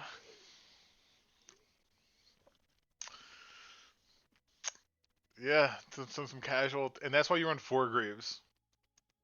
Yes, why you run 4 Greaves? That's why you run 4 Greaves.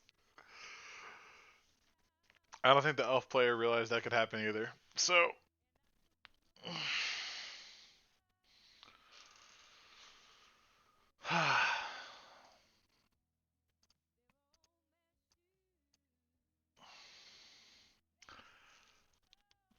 yeah, there's a lot of potential here. I think for like brewing and stuff. I don't think people like. I think Lightning Graves is very underestimated. Like 2 mana haste shroud is absolutely insane.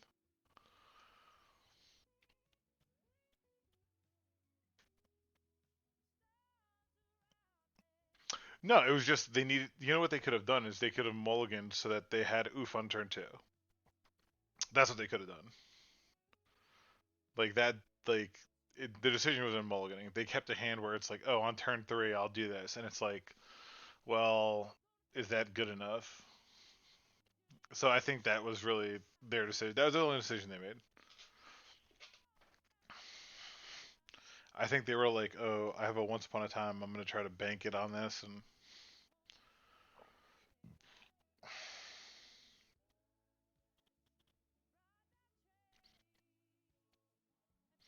no, not turn 2 reclaimer. Turn 2 collector roof.